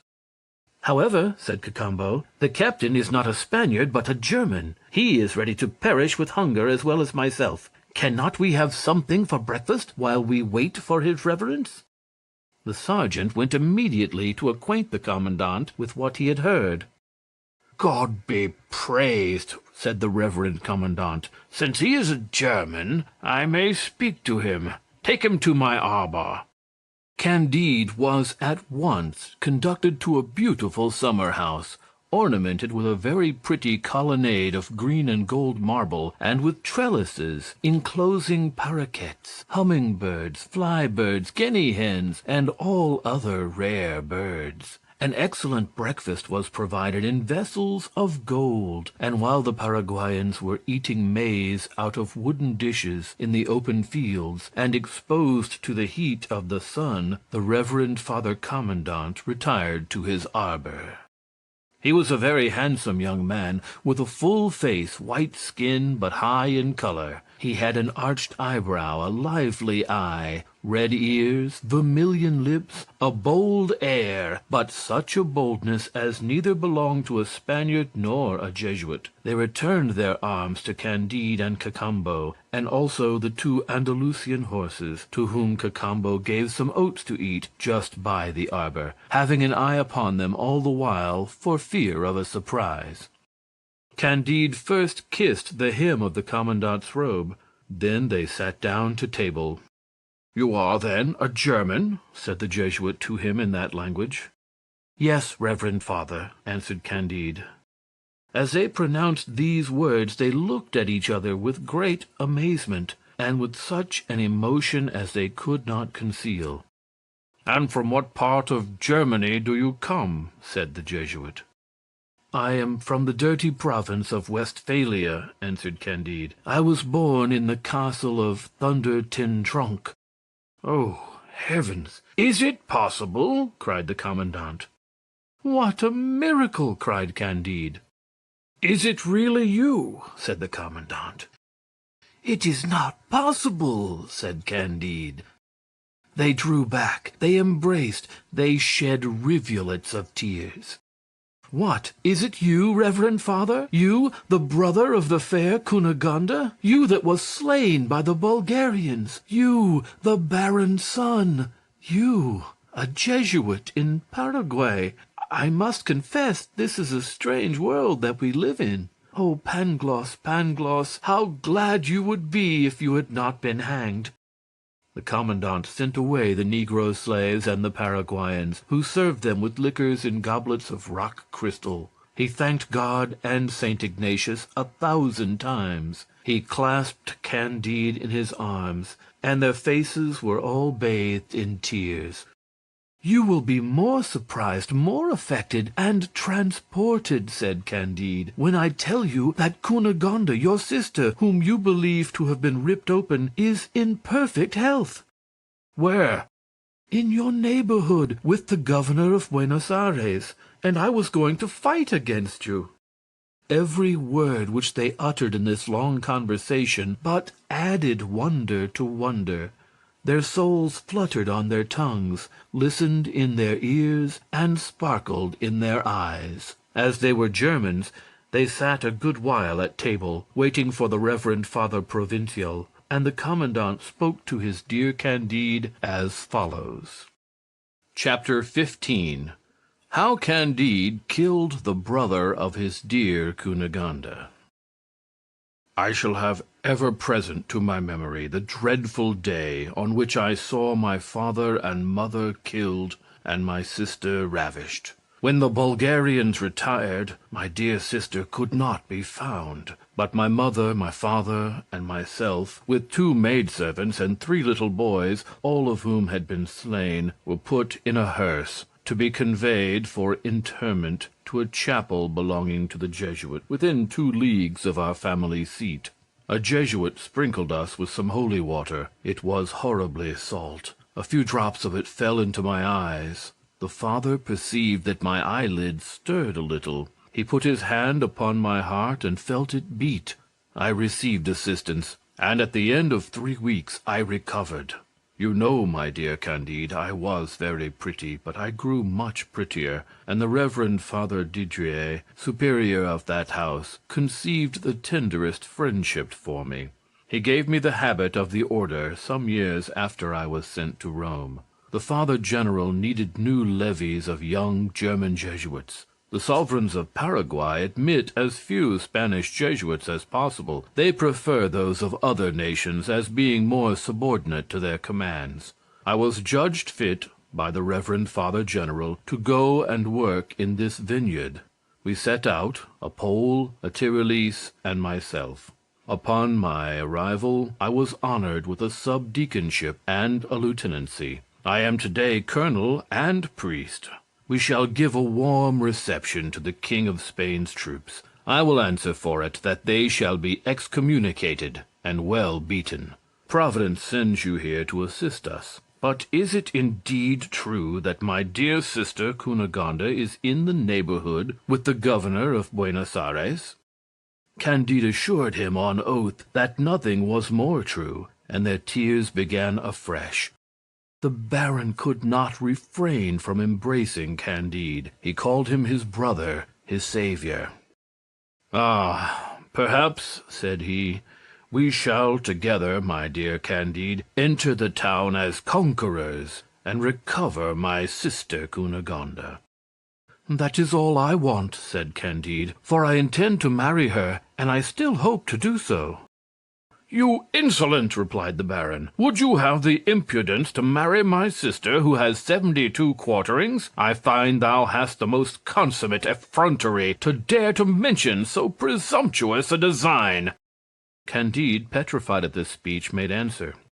"Reverend Father, all the quarterings in the world signify nothing. I rescued your sister from the arms of a Jew and of an inquisitor. She has great obligations to me. She wishes to marry me. Master Pangloss always told me that all men are equal, and certainly I will marry her." "We shall see that, thou scoundrel," said the Jesuit Baron de Thunder Ten Tronckh, and that instant struck him across the face with the flat of his sword. Candide in an instant drew his rapier and plunged it up to the hilt in the Jesuit's belly, but in pulling it out reeking hot, he burst into tears. "Good God," said he, "I have killed my old master, my friend, my brother-in-law. I am the best-natured creature in the world, and yet I have already killed 3 men, and of these 3, 2 were priests." Cacambo, who stood sentry by the door of the arbor, ran to him. "We have nothing more for it than to sell our lives as dearly as we can," said his master to him. "Without doubt some one will soon enter the arbor, and we must die sword in hand." Cacambo, who had been in a great many scrapes in his lifetime, did not lose his head. He took the Baron's Jesuit habit, put it on Candide, gave him the square cap, and made him mount on horseback. All this was done in the twinkling of an eye. "Let us gallop fast, master. Everybody will take you for a Jesuit going to give directions to your men, and we shall have passed the frontiers before they will be able to overtake us." He flew as he spoke these words, crying aloud in Spanish, make way for the Reverend Father Colonel!" Chapter 16. Adventures of the Two Travelers, with Two Girls, Two Monkeys, and the Savages called Oreillons. Candide and his valet had got beyond the barrier before it was known in the camp that the German Jesuit was dead. The wary Cacambo had taken care to fill his wallet with bread, chocolate, bacon, fruit, and a few bottles of wine. With their Andalusian horses they penetrated into an unknown country, where they perceived no beaten track. At length they came to a beautiful meadow intersected with purling rills. Here our two adventurers fed their horses. Cacambo proposed to his master to take some food, and he set him an example. "How can you ask me to eat ham," said Candide, "after killing the Baron's son, and being doomed never more to see the beautiful Cunegonde? What will it avail me to spin out my wretched days, and drag them far from her in remorse and despair? And what will the Journal of Trevoux say?" While he was thus lamenting his fate, he went on eating. The sun went down. The two wanderers heard some little cries, which seemed to be uttered by women. They did not know whether they were cries of pain or joy, but they started up precipitately with that inquietude and alarm which every little thing inspires in an unknown country. The noise was made by two naked girls, who tripped along the mead, while two monkeys were pursuing them and biting their buttocks. Candide was moved with pity. He had learned to fire a gun in the Bulgarian service, and he was so clever at it that he could hit a filbert in a hedge without touching a leaf of the tree. He took up his double-barreled Spanish fusil, let it off, and killed the two monkeys. "God be praised, my dear Cacambo! I have rescued those two poor creatures from a most perilous situation. If I have committed a sin in killing an inquisitor and a Jesuit, I have made ample amends by saving the lives of these girls. Perhaps they are young ladies of family, and this adventure may procure us great advantages in this country." He was continuing, but stopped short when he saw the two girls tenderly embracing the monkeys, bathing their bodies in tears, and rending the air with the most dismal lamentations. "Little did I expect to see such good nature," said he at length to Cacambo, who made answer, "Master, you have done a fine thing now. You have slain the sweethearts of those two young ladies." "The sweethearts? Is it possible? You are jesting, Cacambo. I can never believe it." "Dear master," replied Cacambo, "you are surprised at everything.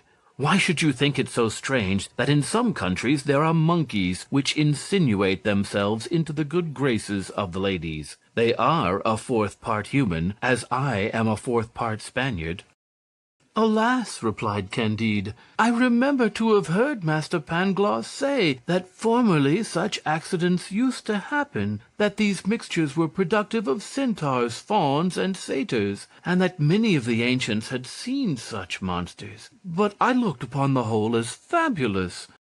"You ought now to be convinced," said Cacambo, "that it is the truth, and you see what use is made of those creatures by persons that have not had a proper education. All I fear is that those ladies will play us some ugly trick." These sound reflections induced Candide to leave the meadow and to plunge into a wood. He supped there with Cacambo, and after cursing the Portuguese inquisitor, the governor of Buenos Aires, and the baron, they fell asleep on moss. On awakening, they felt that they could not move, for during the night the Oreillons, who inhabited that country, and to whom the ladies had denounced them, had bound them with cords made of the bark of trees. They were encompassed by 50 naked Oreillons, armed with bows and arrows, with clubs and flint hatchets. Some were making a large cauldron boil, others were preparing spits, and all cried, "A Jesuit! A Jesuit! We shall be revenged! We shall have excellent cheer! Let us eat the Jesuit! Let us eat him up!" I told you, my dear master, cried Cacambo sadly, that those two girls would play us some ugly trick. Candide, seeing the cauldron and the spits, cried, "We are certainly going to be either roasted or boiled. Ah, what would Master Pangloss say, were he to see how pure nature is formed? Everything is right, may be, but I declare it is very hard to have lost Miss Cunegonde and to be put on a spit by Oreillons." Cacambo never lost his head. "Do not despair," said he to the disconsolate Candide. "I understand a little of the jargon of these people. I will speak to them." "Be sure," said Candide, "to represent to them how frightfully inhuman it is to cook men, and how very unchristian." "Gentlemen," said Cacambo, "you reckon you are today going to feast upon a Jesuit. It is all very well.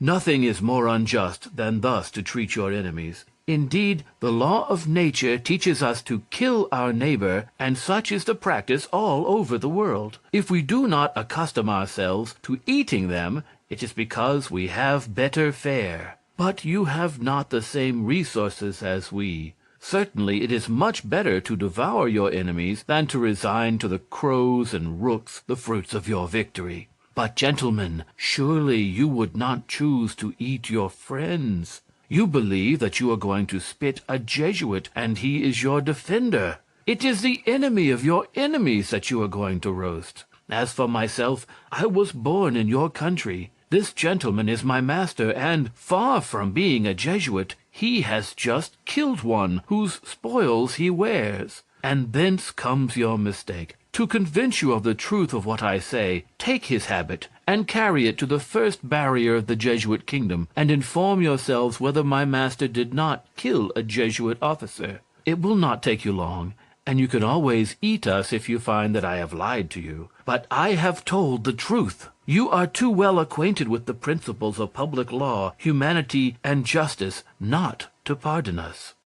The Oreillons found this speech very reasonable. They deputed two of their principal people with all expedition to inquire into the truth of the matter. These executed their commission like men of sense, and soon returned with good news. The Oreillons untied their prisoners, showed them all sorts of civilities, offered them girls, gave them refreshment, and reconducted them to the confines of their territories, proclaiming with great joy, "He is no Jesuit! He is no Jesuit!" Candide could not help being surprised at the cause of his deliverance. "What people," said he, "what men, what manners! If I had not been so lucky as to run Miss Cunegonde's brother through the body, I should have been devoured without redemption. But after all, pure nature is good, since these people, instead of feasting upon my flesh, have shown me 1,000 civilities, when then I was not a Jesuit." Chapter 17. Arrival of Candide and his valet at El Dorado, and what they saw there. "You see," said Cacambo to Candide, as soon as they had reached the frontiers of the Oreillons, "that this hemisphere is not better than the others. Take my word for it. Let us go back to Europe by the shortest way." "How go back?" said Candide. "And where shall we go? To my own country? The Bulgarians and the Abares are slaying all. To Portugal, there I shall be burnt. And if we abide here, we are every moment in danger of being spitted. But how can I resolve to quit a part of the world where my dear Cunegonde resides?" "Let us turn towards Cayenne," said Cacambo. "There we shall find Frenchmen who wander all over the world. They may assist us. God will perhaps have pity on us." It was not easy to get to Cayenne. They knew vaguely in which direction to go, but rivers, precipices, robbers, savages obstructed them all the way. Their horses died of fatigue. Their provisions were consumed. They fed a whole month upon wild fruits, and found themselves at last near a little river, bordered with cocoa trees, which sustained their lives and their hopes. Cacambo, who was as good a counselor as the old woman, said to Candide, "We are able to hold out no longer. We have walked enough. I see an empty canoe near the riverside. Let us fill it with coconuts, throw ourselves into it, and go with the current. A river always leads to some inhabited spot. If we do not find pleasant things, we shall at least find new things." "With all my heart," said Candide, "let us recommend ourselves to Providence." They rowed a few leagues between banks, in some places flowery, in others barren, in some parts smooth, in others rugged. The stream ever widened, and at length lost itself under an arch of frightful rocks, which reached to the sky. The two travelers had the courage to commit themselves to the current. The river, suddenly contracting at this place, whirled them along with a dreadful noise and rapidity. At the end of 24 hours they saw daylight again, but their canoe was dashed to pieces against the rocks. For a league they had to creep from rock to rock, until at length they discovered an extensive plain bounded by inaccessible mountains. The country was cultivated as much for pleasure as for necessity. On all sides the useful was also the beautiful. The roads were covered, or rather adorned, with carriages of a glittering form and substance, in which were men and women of surprising beauty, drawn by large red sheep, which surpassed in fleetness the finest coursers in Andalusia, Tetuan, and Mequinez. "Here, however, is a country," said Candide, "which is better than Westphalia." He stepped out with Cacambo towards the first village which he saw. Some children dressed in tattered brocades played at quoits on the outskirts. Our travelers from the other world amused themselves by looking on. The quoits were large round pieces, yellow, red, and green, which cast a singular luster. The travelers picked a few of them off the ground. This was of gold, that of emeralds, the other of rubies. The least of them would have been the greatest ornament on the Mogul's throne. "Without doubt," said Cacambo, "these children must be the king's sons that are playing at quoits." The village schoolmaster appeared at this moment and called them to school. "There," said Candide, "is the preceptor of the royal family." The little truants immediately quitted their game, leaving the quoits on the ground with all their other playthings. Candide gathered them up, ran to the master, and presented them to him in a most humble manner, giving him to understand by signs that their royal highnesses had forgotten their gold and jewels. The schoolmaster, smiling, flung them upon the ground. Then, looking at Candide with a good deal of surprise, went about his business. The travelers, however, took care to gather up the gold, the rubies, and the emeralds. "Where are we?" cried Candide. "The king's children in this country must be well brought up, since they are taught to despise gold and precious stones." Cacambo was as much surprised as Candide. At length they drew near the first house in the village. It was built like a European palace. A crowd of people pressed about the door, and there was still more in the house. They heard most agreeable music, and were aware of a delicious odor of cooking. Cacambo went up to the door, and heard they were talking Peruvian. It was his mother tongue, for it is well known that Cacambo was born in Tucuman, in a village where no other language was spoken. "I will be your interpreter here," said he to Candide. "Let us go in. It is a public house." Immediately 2 waiters and 2 girls, dressed in cloth of gold, and their hair tied up with ribbons, invited them to sit down to table with the landlord. They served 4 dishes of soup, each garnished with 2 young parrots, a boiled condor, which weighed 200 pounds, 2 roasted monkeys of excellent flavor, 300 hummingbirds in one dish, and 600 fly-birds in another. Exquisite ragots, delicious pastries, the whole served up in dishes of a kind of rock crystal. The waiters and girls poured out several liqueurs drawn from the sugar cane. Most of the company were chapmen and wagoners, all extremely polite. They asked Cacambo a few questions with the greatest circumspection, and answered his in the most obliging manner. As soon as dinner was over, Cacambo believed, as well as Candide, that they might well pay their reckoning by laying down 2 of those large gold pieces which they had picked up. The landlord and landlady shouted with laughter and held their sides. When the fit was over, "Gentlemen," said the landlord, "it is plain you are strangers, and such guests we are not accustomed to see. Pardon us, therefore, for laughing when you offered us the pebbles from our highroads in payment of your reckoning. You doubtless have not the money of the country, but it is not necessary to have any money at all to dine in this house. All hostelries established for the convenience of commerce are paid by the government. You have fared but very indifferently, because this is a poor village. But everywhere else you will be received as you deserve." Cacambo explained this whole discourse with great astonishment to Candide, who was as greatly astonished to hear it. "What sort of a country, then, is this?" said they to one another. "A country unknown to all the rest of the world, and where nature is of a kind so different from ours. It is probably the country where all is well, for there absolutely must be one such place." And whatever Master Pangloss might say, I often found that things went very ill in Westphalia. Chapter 18. What they saw in the country of El Dorado.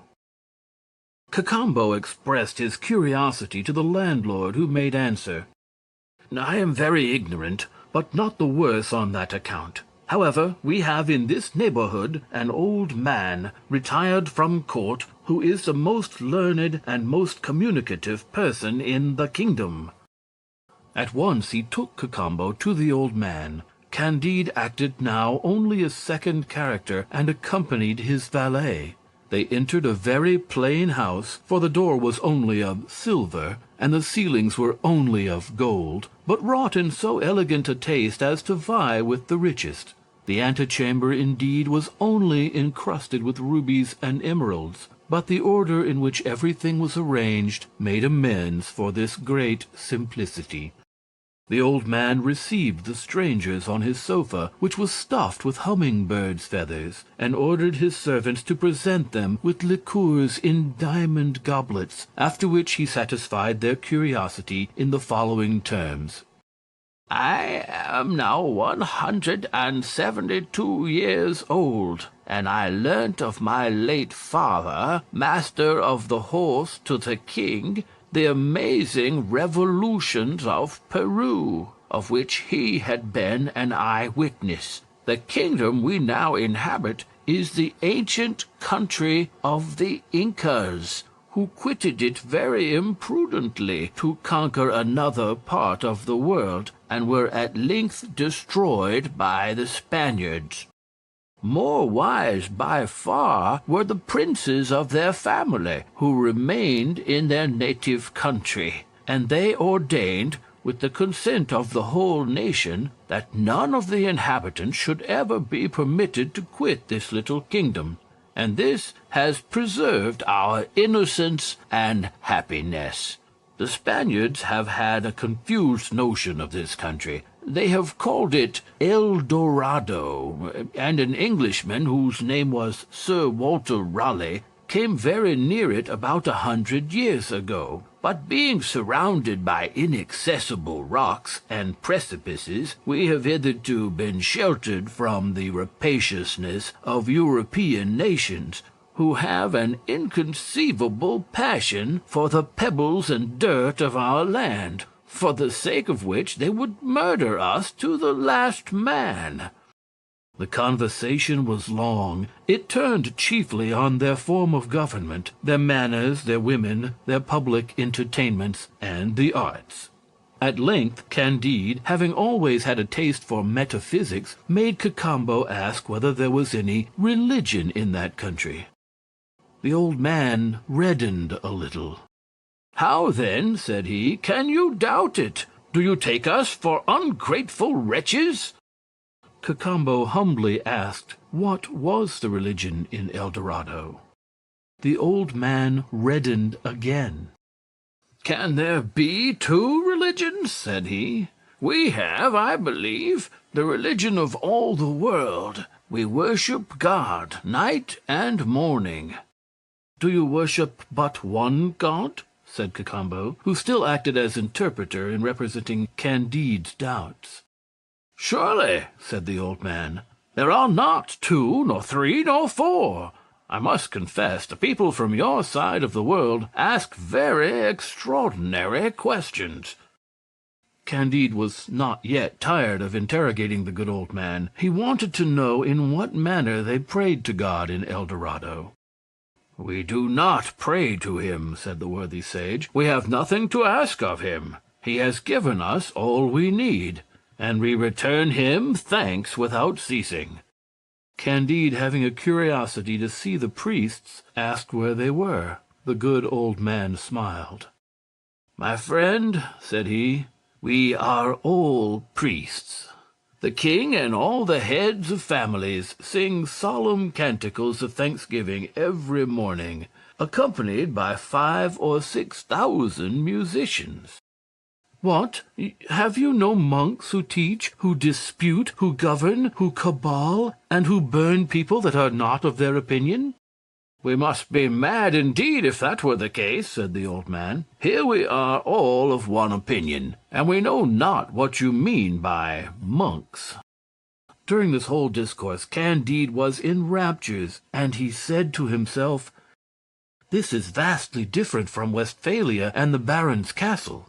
Had our friend Pangloss seen El Dorado, he would no longer have said that the castle of Thunder Ten Tronckh was the finest upon earth. It is evident that one must travel." After this long conversation, the old man ordered a coach and 6 sheep to be got ready, and 12 of his domestics to conduct the travelers to court. "Excuse me," said he, "if my age deprives me of the honor of accompanying you. The king will receive you in a manner that cannot displease you, and no doubt you will make an allowance for the customs of the country if something should not be to your liking." Candide and Cacambo got into the coach. The 6 sheep flew, and in less than 4 hours they reached the king's palace, situated at the extremity of the capital. The portal was 220 feet high and 100 wide. But words are wanting to express the materials of which it was built. It is plain such materials must have prodigious superiority over those pebbles and sand which we call gold and precious stones. 20 beautiful damsels of the king's guard received Candide and Cacambo as they alighted from the coach, conducted them to the bath, and dressed them in robes woven of the down of hummingbirds, after which the great crown officers of both sexes led them to the king's apartment, between 2 files of musicians, 1,000 on each side. When they drew near to the audience chamber, Cacambo asked one of the great officers in what way he should pay his obeisance to his majesty, whether they should throw themselves upon their knees or on their stomachs, whether they should put their hands upon their heads or behind their backs, whether they should lick the dust off the floor. In a word, what was the ceremony? "The custom," said the great officer, "is to embrace the king and to kiss him on each cheek." Candide and Cacambo threw themselves round his majesty's neck. He received them with all the goodness imaginable, and politely invited them to supper. While waiting, they were shown the city, and saw the public edifices raised as high as the clouds, the market-places ornamented with 1,000 columns, the fountains of spring water, those of rose water, those of liqueurs drawn from sugar-cane, incessantly flowing into the great squares, which were paved with a kind of precious stone which gave off a delicious fragrancy like that of cloves and cinnamon. Candide asked to see the court of justice, the parliament. They told him they had none, and that they were strangers to lawsuits. He asked if they had any prisons, and they answered no. But what surprised him most and gave him the greatest pleasure was the Palace of Sciences, where he saw a gallery 2,000 feet long, and filled with instruments employed in mathematics and physics. After rambling about the city the whole afternoon, and seeing but 1,000th part of it, they were reconducted to the royal palace, where Candide sat down to table with his Majesty, his valet Cacambo, and several ladies.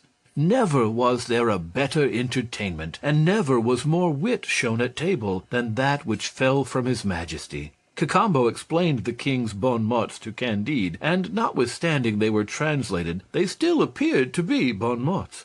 Of all the things that surprised Candide, this was not the least. They spent a month in this hospitable place. Candide frequently said to Cacambo, "I own, my friend, once more that the castle where I was born is nothing in comparison with this. But after all, Miss Cunegonde is not here, and you have, without doubt, some mistress in Europe. If we abide here, we shall only be upon a footing with the rest.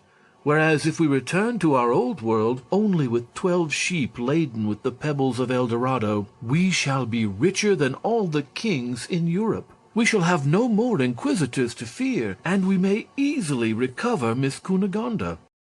This speech was agreeable to Cacambo. Mankind are so fond of roving, of making a figure in their own country, and of boasting of what they have seen in their travels, that the two happy ones resolved to be no longer so, but to ask his Majesty's leave to quit the country. "You are foolish," said the king. "I am sensible that my kingdom is but a small place, but when a person is comfortably settled in any part, he should abide there. I have not the right to detain strangers. It is a tyranny which neither our manners nor our laws permit. All men are free.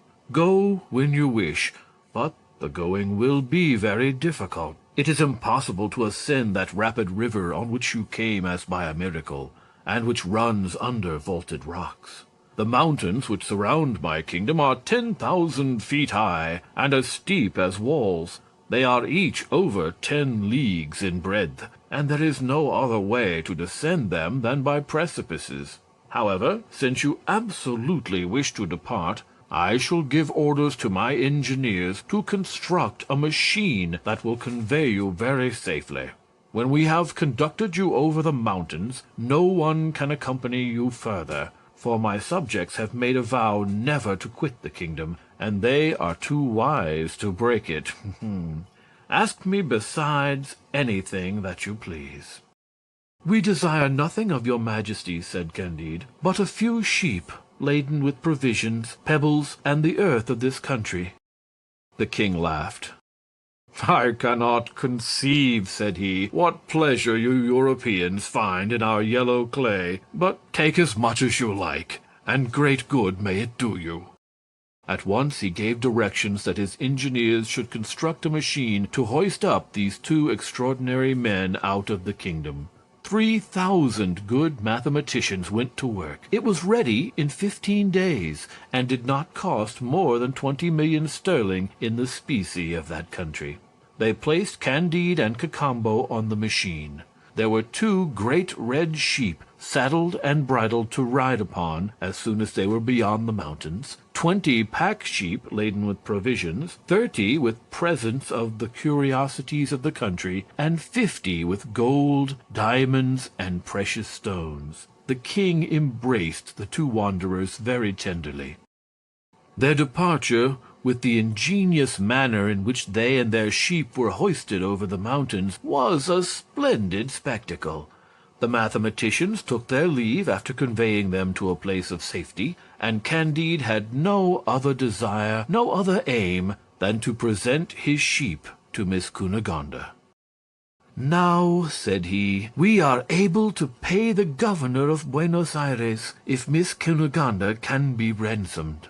Let us journey towards Cayenne. Let us embark, and we will afterwards see what kingdom we shall be able to purchase." Chapter 19. What happened to them at Surinam, and how Candide got acquainted with Martin. Our travelers spent the first day very agreeably. They were delighted with possessing more treasure than all Asia, Europe, and Africa could scrape together. Candide, in his raptures, cut Cunegonde's name on the trees. The second day, 2 of their sheep plunged into a morass, where they and their burdens were lost. 2 more died of fatigue a few days after. 7 or 8 perished with hunger in a desert, and others subsequently fell down precipices. At length, after traveling 100 days, only 2 sheep remained.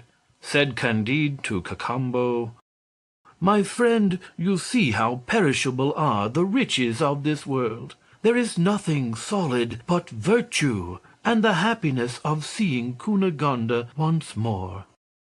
"I grant all you say," said Cacambo, "but we have still 2 sheep remaining, with more treasure than the King of Spain will ever have, and I see a town which I take to be Surinam, belonging to the Dutch. We are at the end of all our troubles, and at the beginning of happiness." As they drew near the town, they saw a Negro stretched upon the ground, with only one moiety of his clothes, that is, of his blue linen drawers. The poor man had lost his left leg and his right hand. "Good God!" said Candide in Dutch, "what art thou doing here, friend, in that shocking condition?" "I'm waiting for my master, Mynheer Vanderdendur, the famous merchant," answered the Negro. "Was it Mynheer Vanderdendur," said Candide, "that treated thee thus?" "Yes, sir," said the Negro. "It is the custom. They give us a pair of linen drawers for our whole garment twice a year. When we work at the sugar canes and the mill snatches hold of a finger, they cut off the hand, and when we attempt to run away, they cut off the leg. Both cases have happened to me. This is the price at which you eat sugar in Europe. Yet when my mother sold me for 10 patagons on the coast of Guinea, she said to me, 'My dear child, bless our fetishes, adore them forever, for they will make thee live happily. Thou hast the honor of being the slave of our lords, the whites, which is making the fortune of thy father and mother. Alas, I know not whether I have made their fortunes. This I know, that they have not made mine. Dogs, monkeys, and parrots are 1,000 times less wretched than I. The Dutch fetishes, who have converted me, declare every Sunday that we are all of us children of Adam, blacks as well as whites. I am not a genealogist, but if these preachers tell truth, we are all second cousins. Now you must agree that it is impossible to treat one's relations in a more barbarous manner."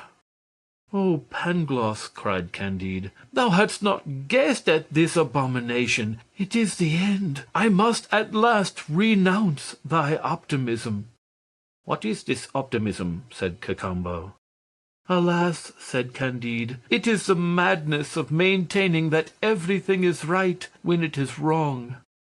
Looking at the Negro, he shed tears, and weeping he entered Surinam. The first thing they inquired after was whether there was a vessel in the harbor which could be sent to Buenos Aires. The person to whom they applied was a Spanish sea captain, who offered to agree with them upon reasonable terms. He appointed to meet them at a public house, whither Candide and the faithful Cacambo went with their 2 sheep, and awaited his coming. Candide, who had his heart upon his lips, told the Spaniard all his adventures, and avowed that he intended to elope with Miss Cunegonde.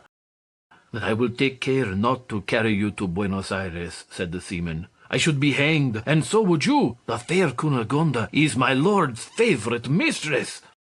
This was a thunderclap for Candide. He wept for a long while. At last he drew Cacambo aside. "Here, my dear friend," said he to him, "this thou must do. We have each of us in his pocket 5 or 6 millions in diamonds. You are more clever than I. You must go and bring Miss Cunegonde from Buenos Aires. If the governor makes any difficulty, give him 1,000,000. If he will not relinquish her, give him 2. As you have not killed an inquisitor, they will have no suspicion of you. I'll get another ship and go and wait for you at Venice. That's a free country, where there is no danger either from Bulgarians, Abares, Jews, or Inquisitors." Cacambo applauded this wise resolution. He despaired at parting from so good a master, who had become his intimate friend. But the pleasure of serving him prevailed over the pain of leaving him. They embraced with tears. Candide charged him not to forget the good old woman. Cacambo set out that very same day. This Cacambo was a very honest fellow. Candide stayed some time longer in Surinam, waiting for another captain to carry him and the 2 remaining sheep to Italy. After he had hired domestics and purchased everything necessary for a long voyage, Mynheer Vanderdinder, captain of a large vessel, came and offered his services. "How much will you charge," said he to this man, "to carry me straight to Venice, me, my servants, my baggage, and these 2 sheep?" The skipper asked 10,000 piastres. Candide did not hesitate.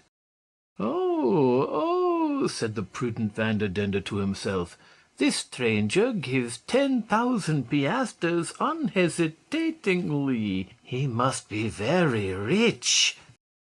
Returning a little while after, he let him know that, upon second consideration, he could not undertake the voyage for less than 20,000 piastres. "Well, you shall have them," said Candide. "Aye," said the skipper to himself, "this man agrees to pay 20,000 piastres with as much ease as 10. He went back to him again and declared that he could not carry him to Venice for less than 30,000 piastres. "Then you shall have 30,000, replied Candide. "Oh, ho," said the Dutch skipper once more to himself, 30,000 piastres are a trifle to this man. Surely these sheep must be laden with an immense treasure. Let us say no more about it. First of all, let him pay down the 30,000 piastres, then we shall see." Candide sold 2 small diamonds, the least of which was worth more than what the skipper asked for his freight. He paid him in advance. The 2 sheep were put on board. Candide followed in a little boat to join the vessel in the roads. The skipper seized this opportunity, set sail, and put out to sea, the wind favoring him. Candide, dismayed and stupefied, soon lost sight of the vessel. "Alas," said he, "this is a trick worthy of the old world." He put back, overwhelmed with sorrow, for indeed he had lost sufficient to make the fortune of 20 monarchs. He waited upon the Dutch magistrate, and in his distress he knocked over loudly at the door. He entered and told his adventure, raising his voice with unnecessary vehemence. The magistrate began by fining him 10,000 piastres for making a noise. Then he listened patiently, promised to examine into his affair at the skipper's return, and ordered him to pay 10,000 piastres for the expense of the hearing. This drove Candide to despair. He had indeed endured misfortunes 1,000 times worse. The coolness of the magistrate and of the skipper who had robbed him roused his choler and flung him into a deep melancholy. The villainy of mankind presented itself before his imagination in all its deformity, and his mind was filled with gloomy ideas. At length, hearing that a French vessel was ready to set sail for Bordeaux, as he had no sheep laden with diamonds to take along with him, he hired a cabin at the usual price. He made it known in the town that he would pay the passage and board, and give 2,000 piastres to any honest man who would make the voyage with him, upon condition that this man was the most dissatisfied with his state and the most unfortunate in the whole province. Such a crowd of candidates presented themselves that a fleet of ships could hardly have held them. Candide, being desirous of selecting from among the best, marked out about 1/20th of them who seemed to be sociable men, and who all pretended to merit his preference. He assembled them at his inn, and gave them a supper on condition that each took an oath to relate his history faithfully, promising to choose him who appeared to be most justly discontented with his state, and to bestow some presents upon the rest. They sat until 4 o'clock in the morning. Candide, in listening to all their adventures, was reminded of what the old woman had said to him in their voyage to Buenos Aires, and of her wager that there was not a person on board the ship but had met with very great misfortunes. He dreamed of Pangloss at every adventure told to him. "This Pangloss," said he, "would be puzzled to demonstrate his system. I wish that he were here. Certainly, if all things are good, it is in El Dorado and not in the rest of the world." At length he made choice of a poor man of letters who had worked 10 years for the booksellers of Amsterdam. He judged that there was not in the whole world a trade which could disgust one more. This philosopher was an honest man, but he had been robbed by his wife, beaten by his son, and abandoned by his daughter, who got a Portuguese to run away with her. He had just been deprived of a small employment on which he subsisted, and he was persecuted by the preachers of Surinam, who took him for a Socinian. We must allow that the others were at least as wretched as he, but Candide hoped that the philosopher would entertain him during the voyage. All the other candidates complained that Candide had done them great injustice, but he appeased them by giving 100 piastres to each. Chapter 20. What happened at sea to Candide and Martin. The old philosopher, whose name was Martin, embarked then with Candide for Bordeaux. They had both seen and suffered a great deal, and if the vessel had sailed from Surinam to Japan by the Cape of Good Hope, the subject of moral and natural evil would have enabled them to entertain one another during the whole voyage. Candide, however, had one great advantage over Martin, in that he always hoped to see Miss Cunegonde, whereas Martin had nothing at all to hope. Besides, Candide was possessed of money and jewels, and though he had lost 100 large red sheep laden with the greatest treasure upon earth, though the knavery of the Dutch skipper still sat heavy on his mind, yet when he reflected upon what he had still left, and when he mentioned the name of Cunegonde, especially towards the latter end of a repast, he inclined to Pangloss's doctrine. "But you, Mr. Martin," said he to the philosopher, "what do you think of all this? What are your ideas on moral and natural evil?" "Sir," answered Martin, "our priest accused me of being a Socinian, but the real fact is, I am a Manichaean." "You jest," said Candide. "There are no longer Manichaeans in the world." "I am one," said Martin. "I cannot help it. I know not how to think otherwise." "Surely you must be possessed by the devil," said Candide. "He is so deeply concerned in the affairs of this world," answered Martin, "that he may very well be in me, as well as in everybody else. But I own to you that when I cast an eye on this globe, or rather on this little ball, I cannot help thinking that God has abandoned it to some malignant being. I except always El Dorado. I scarcely ever knew a city that did not desire the destruction of a neighboring city, nor a family that did not wish to exterminate some other family. Everywhere the weak execrate the powerful, before whom they cringe, and the powerful beat them like sheep whose wool and flesh they sell. 1,000,000 regimented assassins, from one extremity of Europe to the other, get their bread by disciplined depredation and murder, for want of more honest employment. Even in those cities which seem to enjoy peace, and where the arts flourish, the inhabitants are devoured by more envy, care, and uneasiness than are experienced by a besieged town. Secret griefs are more cruel than public calamities. In a word, I have seen so much, and experienced so much, that I am a Manichaean."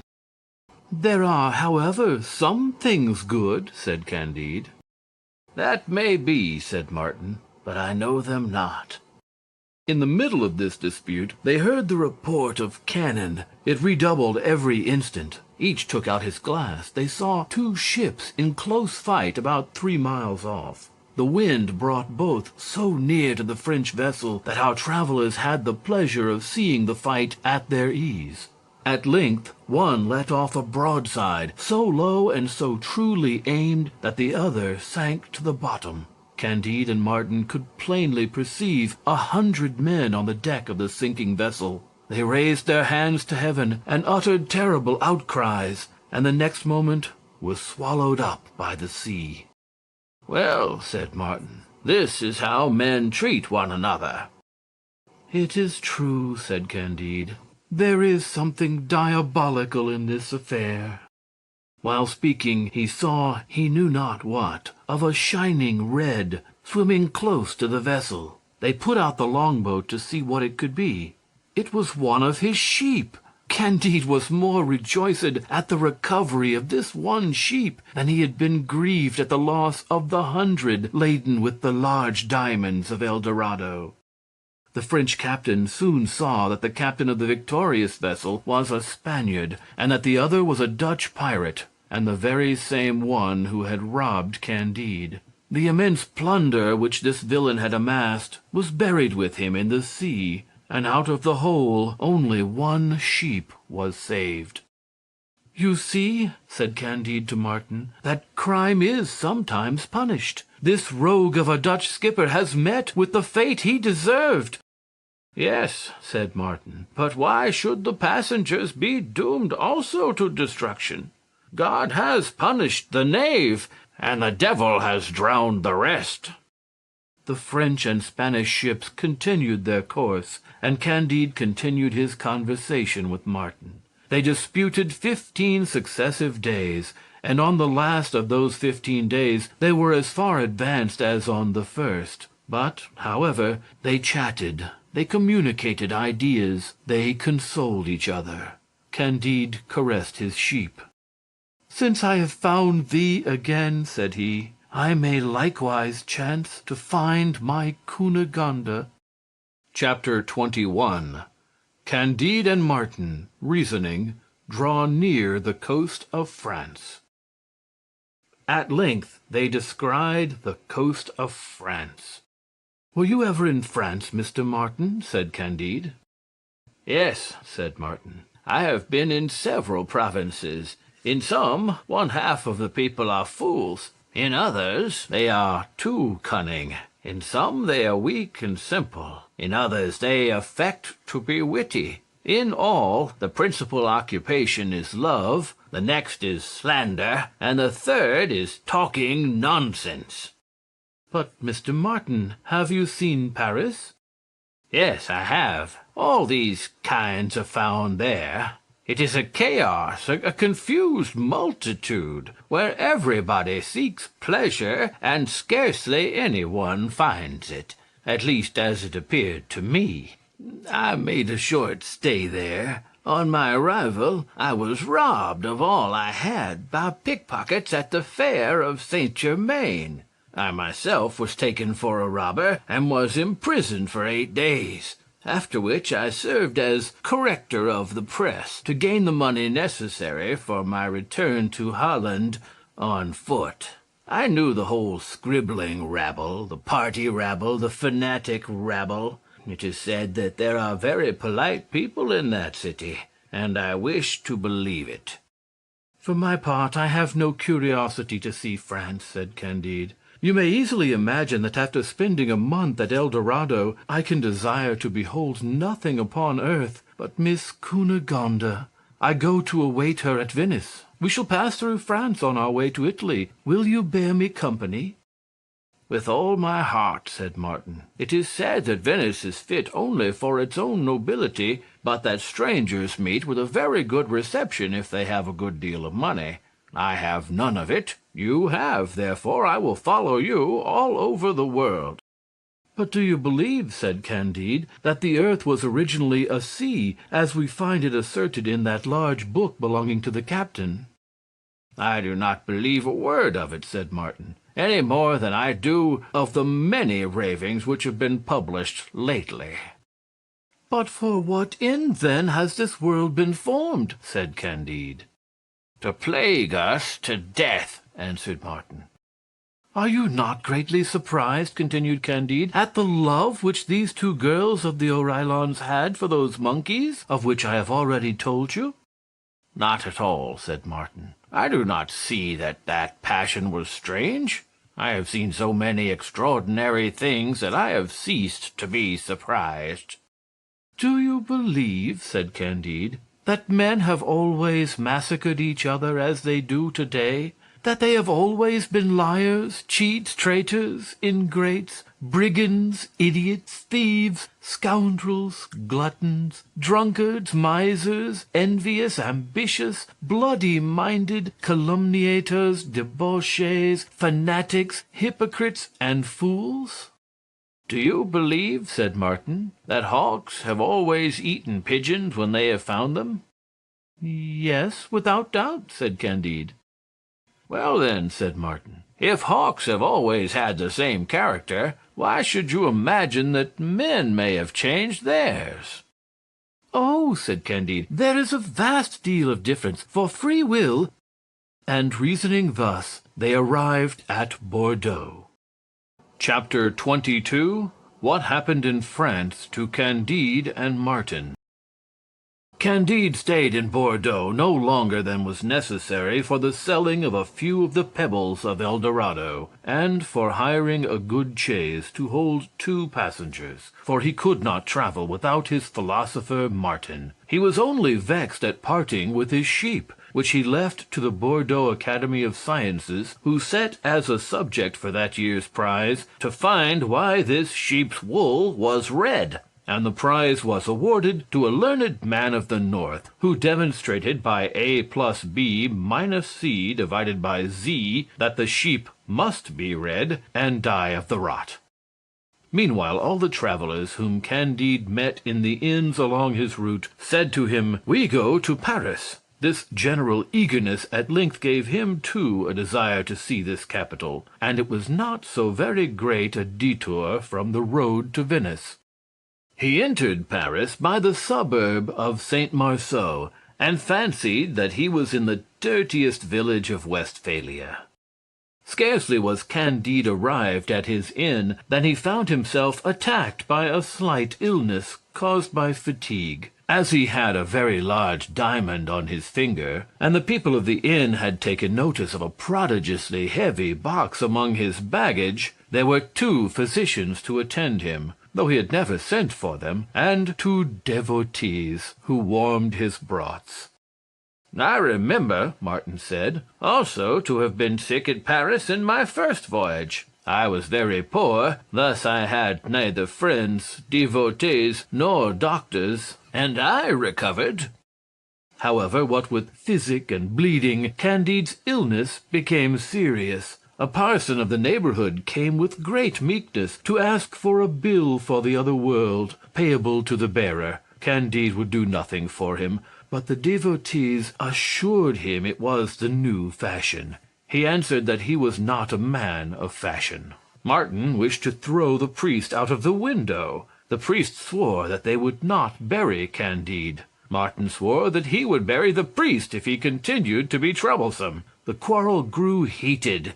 Martin took him by the shoulders and roughly turned him out of doors, which occasioned great scandal and a lawsuit. Candide got well again, and during his convalescence he had very good company to sup with him. They played high. Candide wondered why it was that the ace never came to him, but Martin was not at all astonished. Among those who did him the honors of the town was a little Abbé of Perigord, one of those busybodies who are ever alert, officious, forward, fawning, and complacent, who watch for strangers in their passage through the capital, tell them the scandalous history of the town, and offer them pleasure at all prices. He first took Candide and Martin to La Comédie, where they played a new tragedy. Candide happened to be seated near some of the fashionable wits. This did not prevent his shedding tears at the well-acted scenes. One of these critics at his side said to him between the acts, Your tears are misplaced. That is a shocking actress. The actor who plays with her is yet worse, and the play is still worse than the actors. The author does not know a word of Arabic, yet the scene is in Arabia. Moreover, he is a man that does not believe in innate ideas, and I will bring you tomorrow 20 pamphlets written against him. "How many dramas have you in France, sir?" said Candide to the Abbé. 5 or 6,000. "What a number!" said Candide. "How many good?"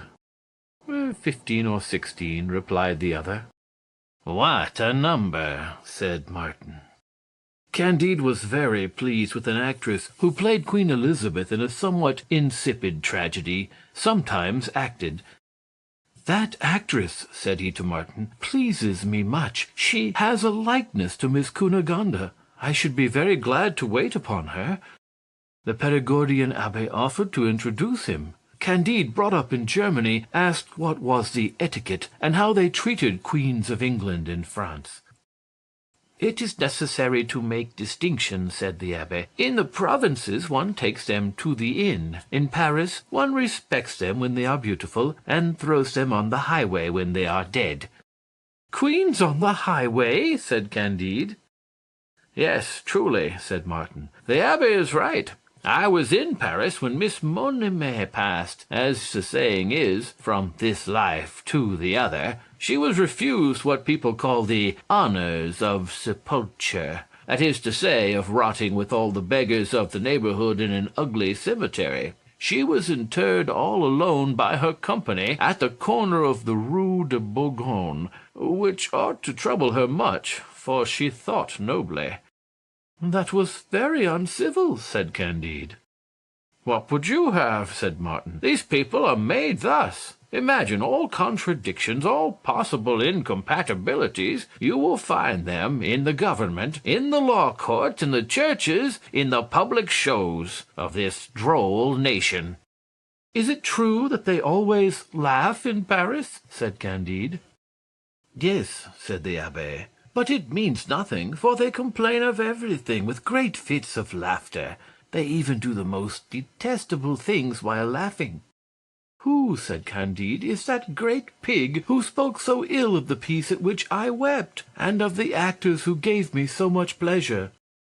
"He is a bad character," answered the Abbé, "who gains his livelihood by saying evil of all plays and of all books. He hates whatever succeeds, as the eunuchs hate those who enjoy. He is one of the serpents of literature, who nourish themselves on dirt and spite. He is a folliculaire." "What is a folliculaire?" said Candide.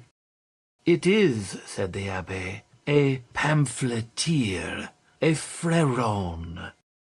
Thus Candide, Martin, and the Perigordian conversed on the staircase, while watching everyone go out after the performance. "Although I am eager to see Cunegonde again," said Candide, "I should like to sup with Miss Clairon, for she appears to me admirable." The Abbé was not the man to approach Miss Clairon, who saw only good company. "She is engaged for this evening," he said, "but I shall have the honor to take you to the house of a lady of quality, and there you will know Paris as if you had lived in it for years." Candide, who was naturally curious, let himself be taken to this lady's house, at the end of the Faubourg Saint-Honoré. The company was occupied in playing faro. A dozen melancholy punters held each in his hand a little pack of cards, a bad record of his misfortunes. Profound silence reigned. Pallor was on the faces of the punters, anxiety on that of the banker, and the hostess, sitting near the unpitying banker, noticed with lynx eyes all the doubled and other increased stakes, as each player dog's-eared his cards. She made them turn down the edges again with severe but polite attention. She showed no vexation for fear of losing her customers. The lady insisted upon being called the Marchioness of Parolignac.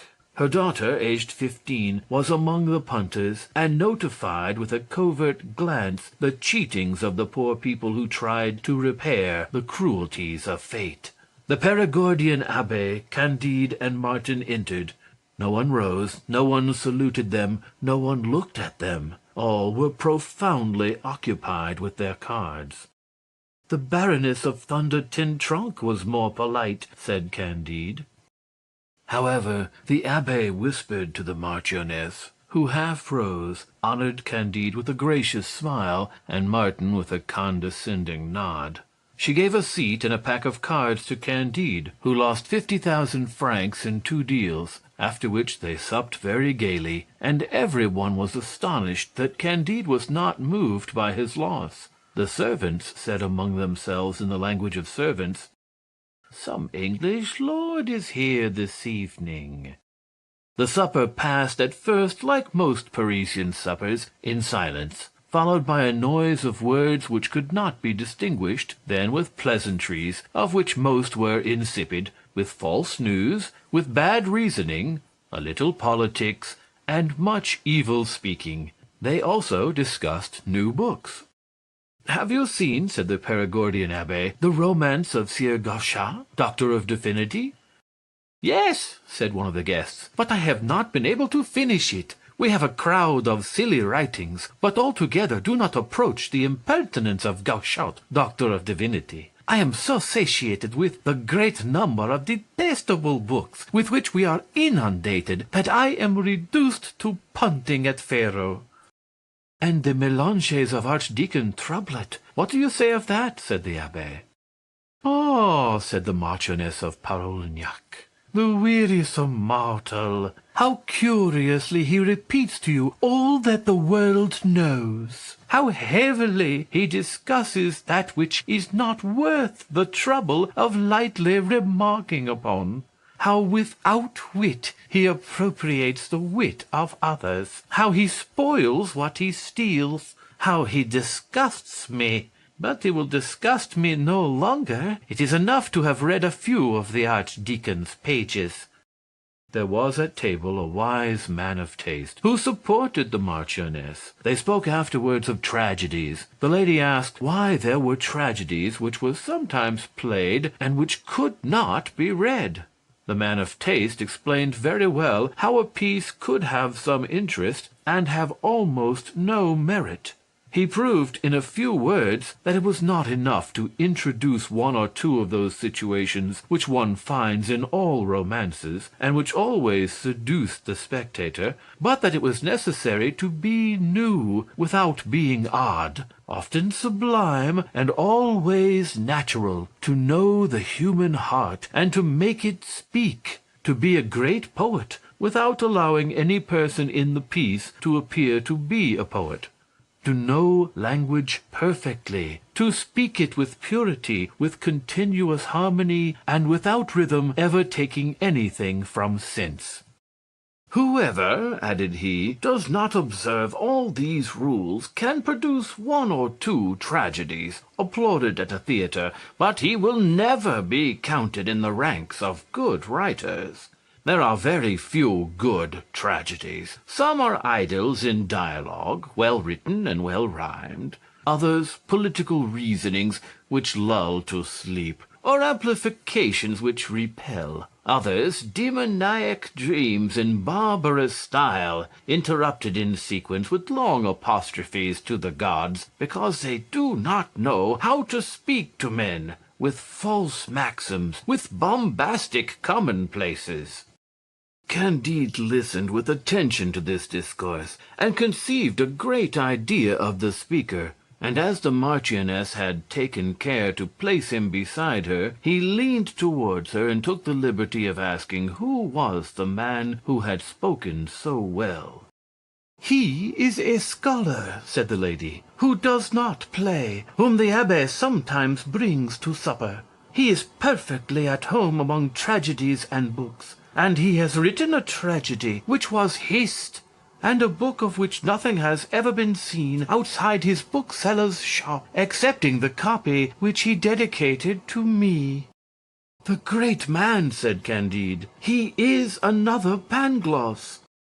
Then turning towards him, he said, "Sir, you think doubtless that all is for the best in the moral and physical world, and that nothing could be otherwise than it is."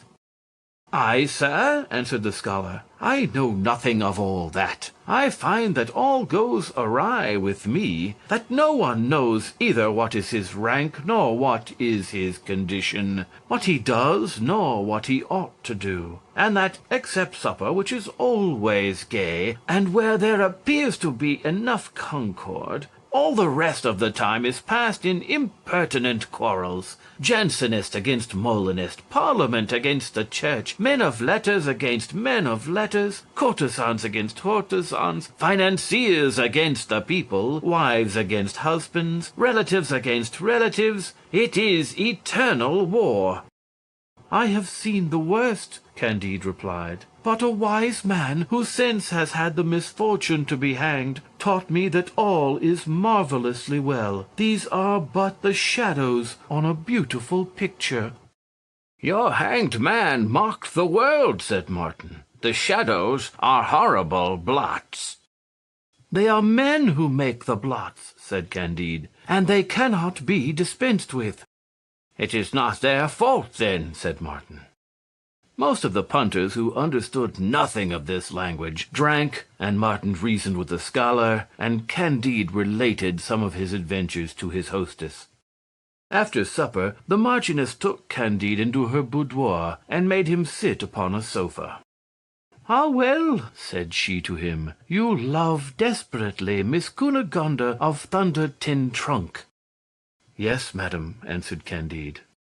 The Marchioness replied to him with a tender smile, "You answer me like a young man from Westphalia. A Frenchman would have said, 'It is true that I have loved Miss Cunegonde, but seeing you, madame, I think I no longer love her.'" "Alas, madame," said Candide, "I will answer you as you wish." "Your passion for her," said the Marchioness, "commenced by picking up her handkerchief. I wish that you would pick up my garter." "With all my heart," said Candide, and he picked it up. "But I wish that you would put it on," said the lady. And Candide put it on. "You see," said she, "you are a foreigner. I sometimes make my Parisian lovers languish for 15 days, but I give myself to you the first night, because one must do the honors of one's country to a young man from Westphalia." The lady, having perceived 2 enormous diamonds upon the hands of the young foreigner, praised them with such good faith that from Candide's fingers they passed to her own. Candide, returning with the Perigordian Abbé, felt some remorse in having been unfaithful to Miss Cunegonde. The Abbé sympathized in his trouble. He had had but a light part of the 50,000 francs lost at play, and of the value of the 2 brilliants, half given, half extorted. His design was to profit as much as he could by the advantages which the acquaintance of Candide could procure for him. He spoke much of Cunegonde, and Candide told him that he should ask forgiveness of that beautiful one for his infidelity when he should see her in Venice. The Abbé redoubled his politeness and attentions, and took a tender interest in all that Candide said, in all that he did, in all that he wished to do. "And so, sir, you have a rendezvous at Venice?" "Yes, Monsieur Abbé," answered Candide. "It is absolutely necessary that I go to meet Miss Cunegonde." And then the pleasure of talking of that which he loved induced him to relate, according to his custom, part of his adventures with the fair Westphalian. "I believe," said the Abbé, "that Miss Cunegonde has a great deal of wit, and that she writes charming letters?" "I have never received any from her," said Candide, "for, being expelled from the castle on her account, I had not an opportunity for writing to her. Soon after that I heard she was dead. Then I found her alive. Then I lost her again. And last of all, I sent an express to her 2,500 leagues from here, and I wait for an answer." The abbe listened attentively, and seemed to be in a brown study. He soon took his leave of the two foreigners after a most tender embrace. The following day, Candide received, on awaking, a letter couched in these terms: My very dear love, for 8 days I have been ill in this town. I learn that you are here. I would fly to your arms if I could but move. I was informed of your passage at Bordeaux, where I left faithful Cacambo and the old woman, who are to follow me very soon. The governor of Buenos Aires has taken all, but there remains to me your heart. Come, your presence will either give me life or kill me with pleasure.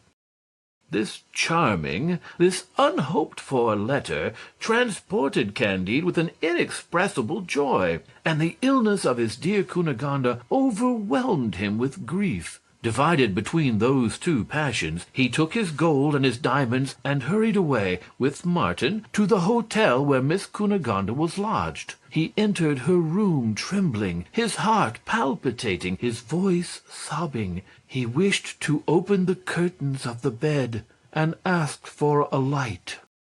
"Take care what you do," said the servant maid. "The light hurts her." And immediately she drew the curtain again.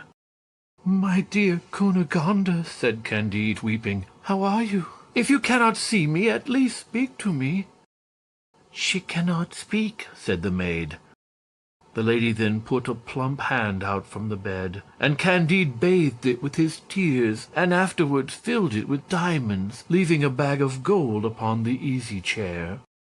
In the midst of these transports in came an officer, followed by the abbe and a file of soldiers. "There," said he, "are the two suspected foreigners," and at the same time he ordered them to be seized and carried to prison. "Travelers are not treated thus in El Dorado," said Candide. "I am more a Manichean now than ever," said Martin. "But pray, sir, where are you going to carry us?" said Candide. "To a dungeon," answered the officer. Martin, having recovered himself a little, judged that the lady who acted the part of Cunegonde was a cheat, that the Perigordian abbe was a knave who had imposed upon the honest simplicity of Candide, and that the officer was another knave whom they might easily silence. Candide, advised by Martin, and impatient to see the real Cunegonde, rather than expose himself before a court of justice, proposed to the officer to give him 3 small diamonds, each worth about 3,000 pistoles. "Ah, sir," said the man with the ivory baton, "had you committed all the imaginable crimes, you would be to me the most honest man in the world." 3 diamonds, each worth 3,000 pistoles. Sir, instead of carrying you to jail, I would lose my life to serve you. There are orders for arresting all foreigners, but leave it to me. I have a brother at Dieppe in Normandy. I'll conduct you thither, and if you have a diamond to give him, he'll take as much care of you as I would." "And why," said Candide, "should all foreigners be arrested?" "It is," the Perigordian abbe then made answer, "because a poor beggar of the country of Aterbete heard some foolish things said. This induced him to commit a parricide, not such as that of 1610 in the month of May, but such as that of 1594 in the month of December, and such as others which have been committed in other years and other months by other poor devils who had heard nonsense spoken." The officer then explained what the abbe meant. "Ah, the monsters!" cried Candide. "What horrors among a people who dance and sing! Is there no way of getting quickly out of this country where monkeys provoke tigers? I have seen no bears in my country, but men I have beheld nowhere except in El Dorado. In the name of God, sir, conduct me to Venice, where I am to await Miss Cunegonde." "I can conduct you no further than Lower Normandy," said the officer. Immediately he ordered his irons to be struck off, acknowledged himself mistaken, sent away his men, set out with Candide and Martin for Dieppe, and left them in the care of his brother. There was then a small Dutch ship in the harbor. The Norman, who by the virtue of 3 more diamonds had become the most subservient of men, put Candide and his attendants on board a vessel that was just ready to set sail for Portsmouth in England. This was not the way to Venice, but Candide thought he had made his way out of hell, and reckoned that he would soon have an opportunity for resuming his journey. Chapter 23. Candide and Martin touched upon the coast of England, and what they saw there. Ah, Pangloss, Pangloss! Ah, Martin, Martin! Ah, my dear Cunegonde! What sort of a world is this? Said Candide on board the Dutch ship. Something very foolish and abominable, said Martin. You know England? Are they as foolish there as in France? It is another kind of folly, said Martin. You know that these 2 nations are at war for a few acres of snow in Canada, and that they spend over this beautiful war much more than Canada is worth. To tell you exactly, whether there are more people fit to send to a madhouse in one country than the other is what my imperfect intelligence will not permit. I only know in general that the people we are going to see are very atrabilious. Talking thus, they arrived at Portsmouth. The coast was lined with crowds of people, whose eyes were fixed on a fine man kneeling with his eyes bandaged on board one of the men of war in the harbor. 4 soldiers stood opposite to this man. Each of them fired 3 balls at his head with all the calmness in the world, and the whole assembly went away very well satisfied. What is all this? Said Candide. And what demon is it that exercises his empire in this country? He then asked who was that fine man who had been killed with so much ceremony. They answered he was an admiral. And why kill this admiral? It is because he did not kill a sufficient number of men himself. He gave battle to a French admiral, and it has been proved that he was not near enough to him. But, replied Candide, the French admiral was as far from the English admiral. There is no doubt of it, but in this country it is found good from time to kill one admiral to encourage the others.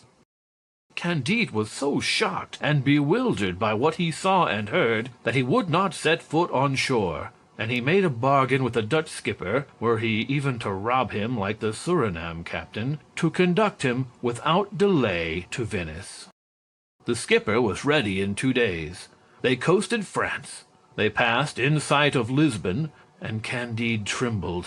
They passed through the straits and entered the Mediterranean. At last they landed at Venice. God be praised, said Candide, embracing Martin. It is here that I shall see again my beautiful Cunegonde. I trust Cacambo as myself. All is well, all will be well, all goes as well as possible. Chapter 24. Of Paquette and Friar Giroflee. Upon their arrival at Venice, Candide went to search for Cacambo at every inn and coffee house, and among all the ladies of pleasure, but to no purpose. He sent every day to inquire on all ships that came in, but there was no news of Cacambo. What, he said to Martin, I have had time to voyage from Surinam to Bordeaux, to go from Bordeaux to Paris, from Paris to Dieppe, from Dieppe to Portsmouth, to coast along Portugal and Spain, to cross the whole Mediterranean, to spend some months, and yet the beautiful Cunegonde has not arrived. Instead of her, I have only met a Parisian wench and a Perigordian abbé. Cunegonde is dead, without doubt, and there is nothing for me but to die. Alas, how much better it would have been for me to have remained in the paradise of El Dorado than to come back to this cursed Europe. You are in the right, my dear Martin. All is misery and illusion. He fell into a deep melancholy, and neither went to see the opera nor any of the other diversions of the carnival. Nay, he was proof against the temptations of all the ladies. You are in truth very simple, said Martin to him. If you imagine that a mongrel valet who has 5 or 6 million in his pocket will go to the other end of the world to seek your mistress and bring her to you to Venice. If he find her, he will keep her to himself. If he do not find her, he will get another. I advise you to forget your valet Cacambo and your mistress Cunegonde. Martin was not consoling. Candide's melancholy increased, and Martin continued to prove to him that there was very little virtue or happiness upon earth, except perhaps in El Dorado, where nobody could gain admittance. While they were disputing on this important subject, and waiting for Cunegonde, Candide saw a young Theatin friar in St. Mark's Piazza, holding a girl on his arm. The Theatin looked fresh-colored, plump, and vigorous. His eyes were sparkling, his air assured, his look lofty, and his step bold. The girl was very pretty, and sang. She looked amorously at her Theatin, and from time to time pinched his fat cheeks.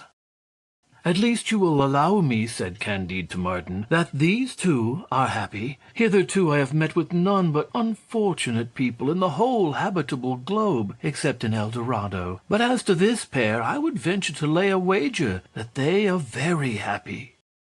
"I lay you they are not," said Martin. "We need only ask them to dine with us," said Candide, "and you will see whether I am mistaken." Immediately he accosted them, presented his compliments, and invited them to his inn to eat some macaroni with Lombard partridges and caviar, and to drink some Montepulciano, Lacrimae Christi, Cyprus, and Samos wine. The girl blushed. The Theatin accepted the invitation, and she followed him, casting her eyes on Candide with confusion and surprise, and dropping a few tears. No sooner had she set foot in Candide's apartment than she cried out, "Ah, Mr. Candide does not know Paquette again." Candide had not viewed her as yet with attention, his thoughts being entirely taken up with Cunegonde, but recollecting her as she spoke. "Alas," said he, "my poor child, it is you who reduced Dr. Pangloss to the beautiful condition in which I saw him?" "Alas, it was I, sir, indeed," answered Paquette. "I see that you have heard all. I have been informed of the frightful disasters that befell the family of my lady Baroness and the fair Cunegonde. I swear to you that my fate has been scarcely less sad. I was very innocent when you knew me. A grey friar, who was my confessor, easily seduced me. The consequences were terrible. I was obliged to quit the castle some time after the Baron had sent you away with kicks on the backside. If a famous surgeon had not taken compassion on me, I should have died. For some time I was this surgeon's mistress, merely out of gratitude. His wife, who was mad with jealousy, beat me every day unmercifully. She was a fury. The surgeon was one of the ugliest of men, and I the most wretched of women, to be continually beaten for a man I did not love. You know, sir, what a dangerous thing it is for an ill-natured woman to be married to a doctor. Incensed at the behavior of his wife, he one day gave her so effectual a remedy to cure her of a slight cold that she died 2 hours after, in most horrid convulsions. The wife's relations prosecuted the husband. He took flight, and I was thrown into jail. My innocence would not have saved me if I had not been good-looking. The judge set me free on condition that he succeeded the surgeon. I was soon supplanted by a rival, turned out of doors quite destitute, and obliged to continue this abominable trade, which appears so pleasant to you men, while to us women it is the utmost abyss of misery. I have come to exercise the profession at Venice. Ah, sir, if you could only imagine what it is to be obliged to caress indifferently an old merchant, a lawyer, a monk, a gondolier, an abbé, to be exposed to abuse and insults, to be often reduced to borrowing a petticoat, only to go and have it raised by a disagreeable man, to be robbed by one of what one has earned from another, to be subject to the extortions of the officers of justice, and to have in prospect only a frightful old age, a hospital, and a dunghill. You would conclude that I am one of the most unhappy creatures in the world." Paquette thus opened her heart to honest Candide, in the presence of Martin, who said to his friend, "You see that already I have won half the wager." Friar Giroflee stayed in the dining-room and drank a glass or two of wine while he was waiting for dinner. "But," said Candide to Paquette, "you looked so gay and content when I met you. You sang and you behaved so lovingly to the Theatin that you seemed to me as happy as you pretend to be now the reverse." "Ah, sir," answered Paquette, "this is one of the miseries of the trade. Yesterday I was robbed and beaten by an officer, yet today I must put on good humor to please a friar." Candide wanted no more convincing. He owned that Martin was in the right. They sat down to table with Paquette and the Theatin. The repast was entertaining, and towards the end they conversed with all confidence. "Father," said Candide to the friar, "you appear to me to enjoy a state that all the world might envy. The flower of health shines in your face. Your expression makes plain your happiness. You have a very pretty girl for your recreation, and you seem well satisfied with your state as a Theatin."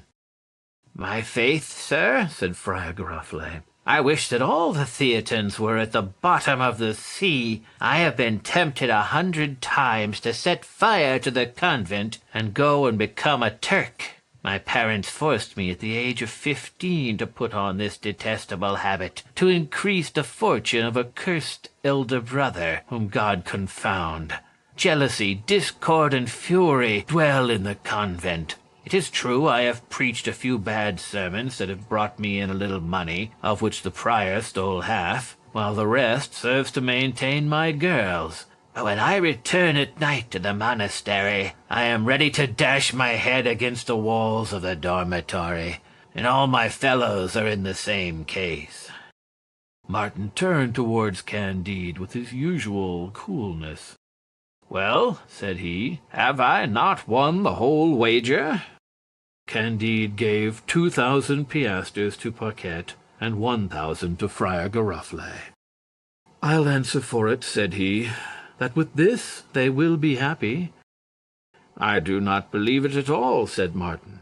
"You will, perhaps, with these piastres, only render them the more unhappy." "Let that be as it may," said Candide. "But one thing consoles me. I see that we often meet with those whom we expected never to see more, so that perhaps, as I have found my red sheep and Paquette, it may well be that I shall also find Cunegonde." "I wish," said Martin, "she may one day make you very happy, but I doubt it very much."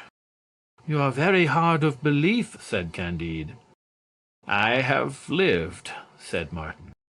"You see those gondoliers," said Candide. "Are they not perpetually singing?"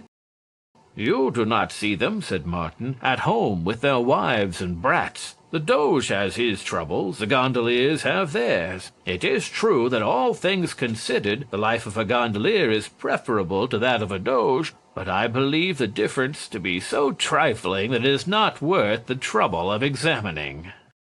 "People talk," said Candide, "of the Senator Pococurante, who lives in that fine palace on the Brenta, where he entertains foreigners in the politest manner. They pretend that this man has never felt any uneasiness."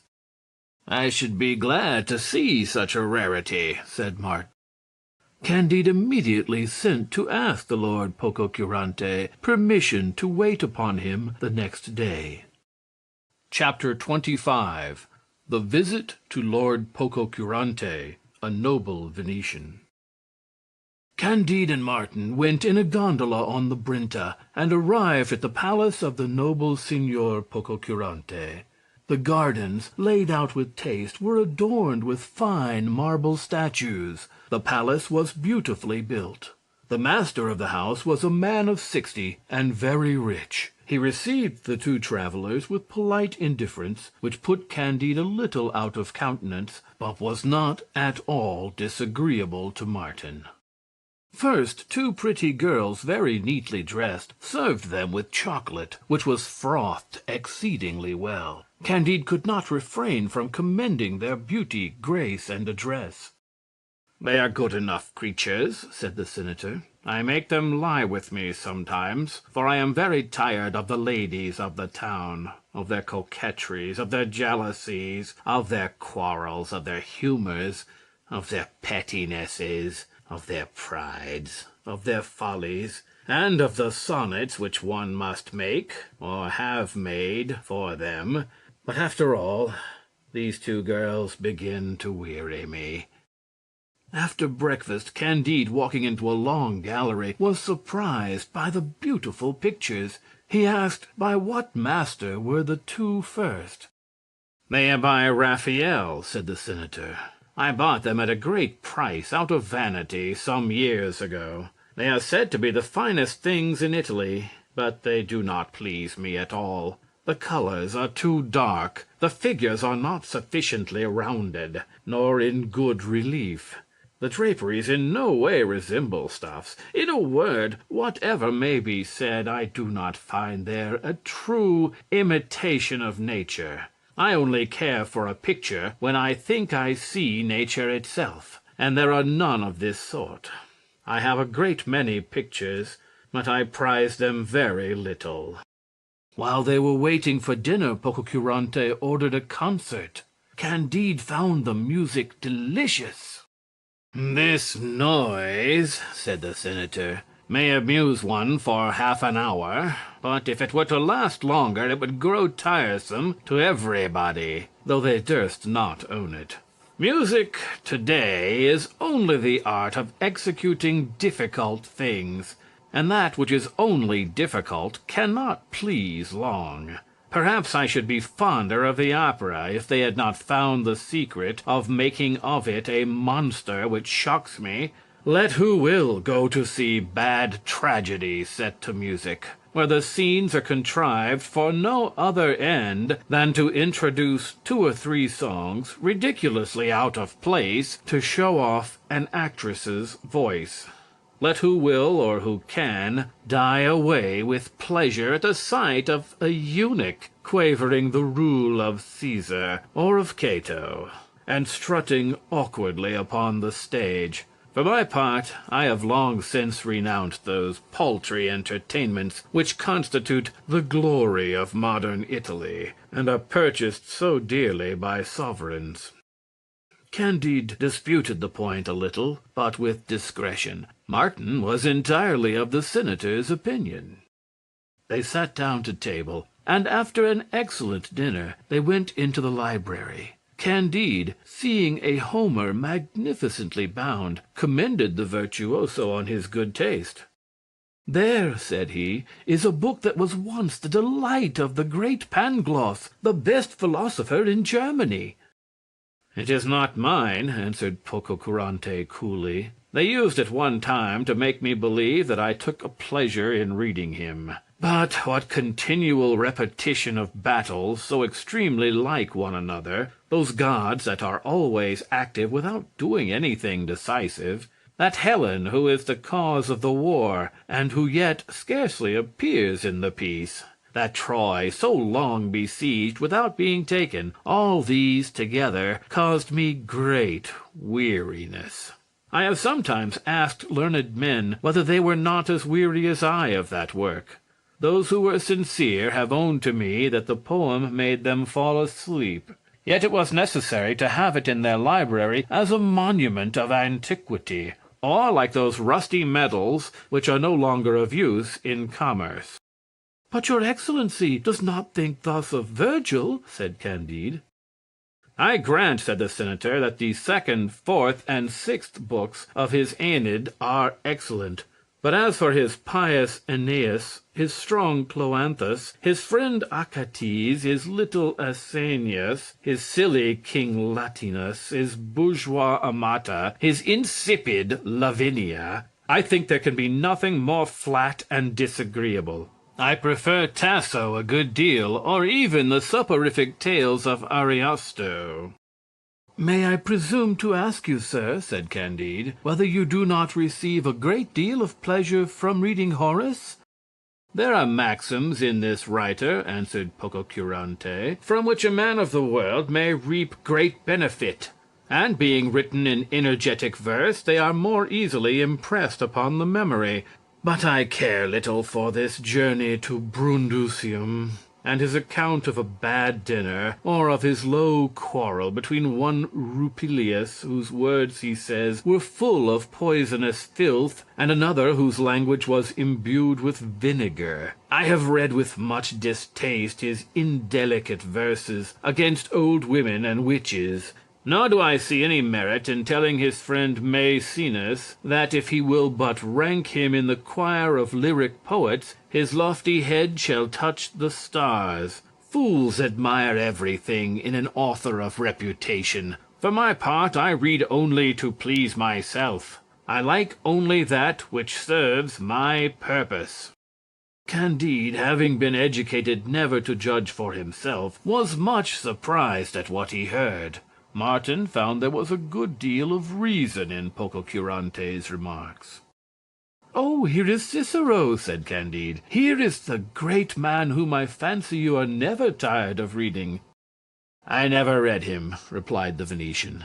"What is it to me whether he pleads for Rabirius or Cluentius? I try causes enough myself. His philosophical works seemed to me better, but when I found that he doubted of everything, I concluded that I knew as much as he, and that I had no need of a guide to learn ignorance."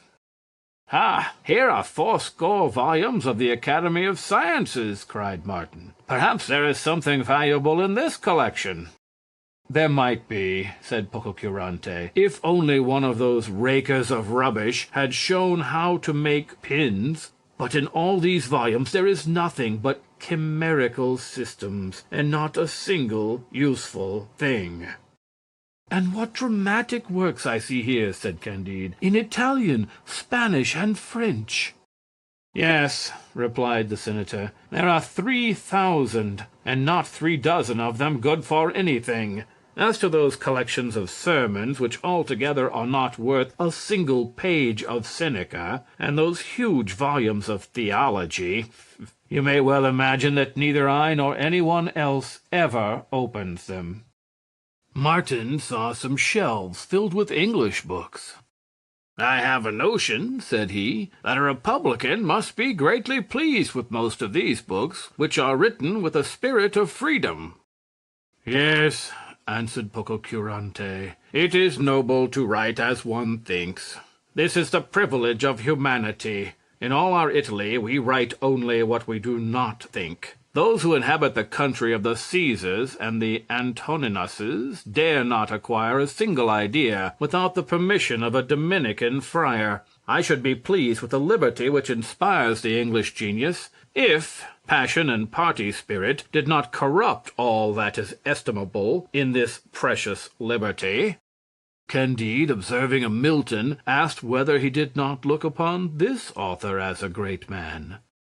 "Who?" said Pococurante. "That barbarian who writes a long commentary in 10 books of harsh verse on the first chapter of Genesis? That coarse imitator of the Greeks, who disfigures the creation, and who, while Moses represents the eternal, producing the world by a word, makes the Messiah take a great pair of compasses from the armory of heaven to circumscribe his work.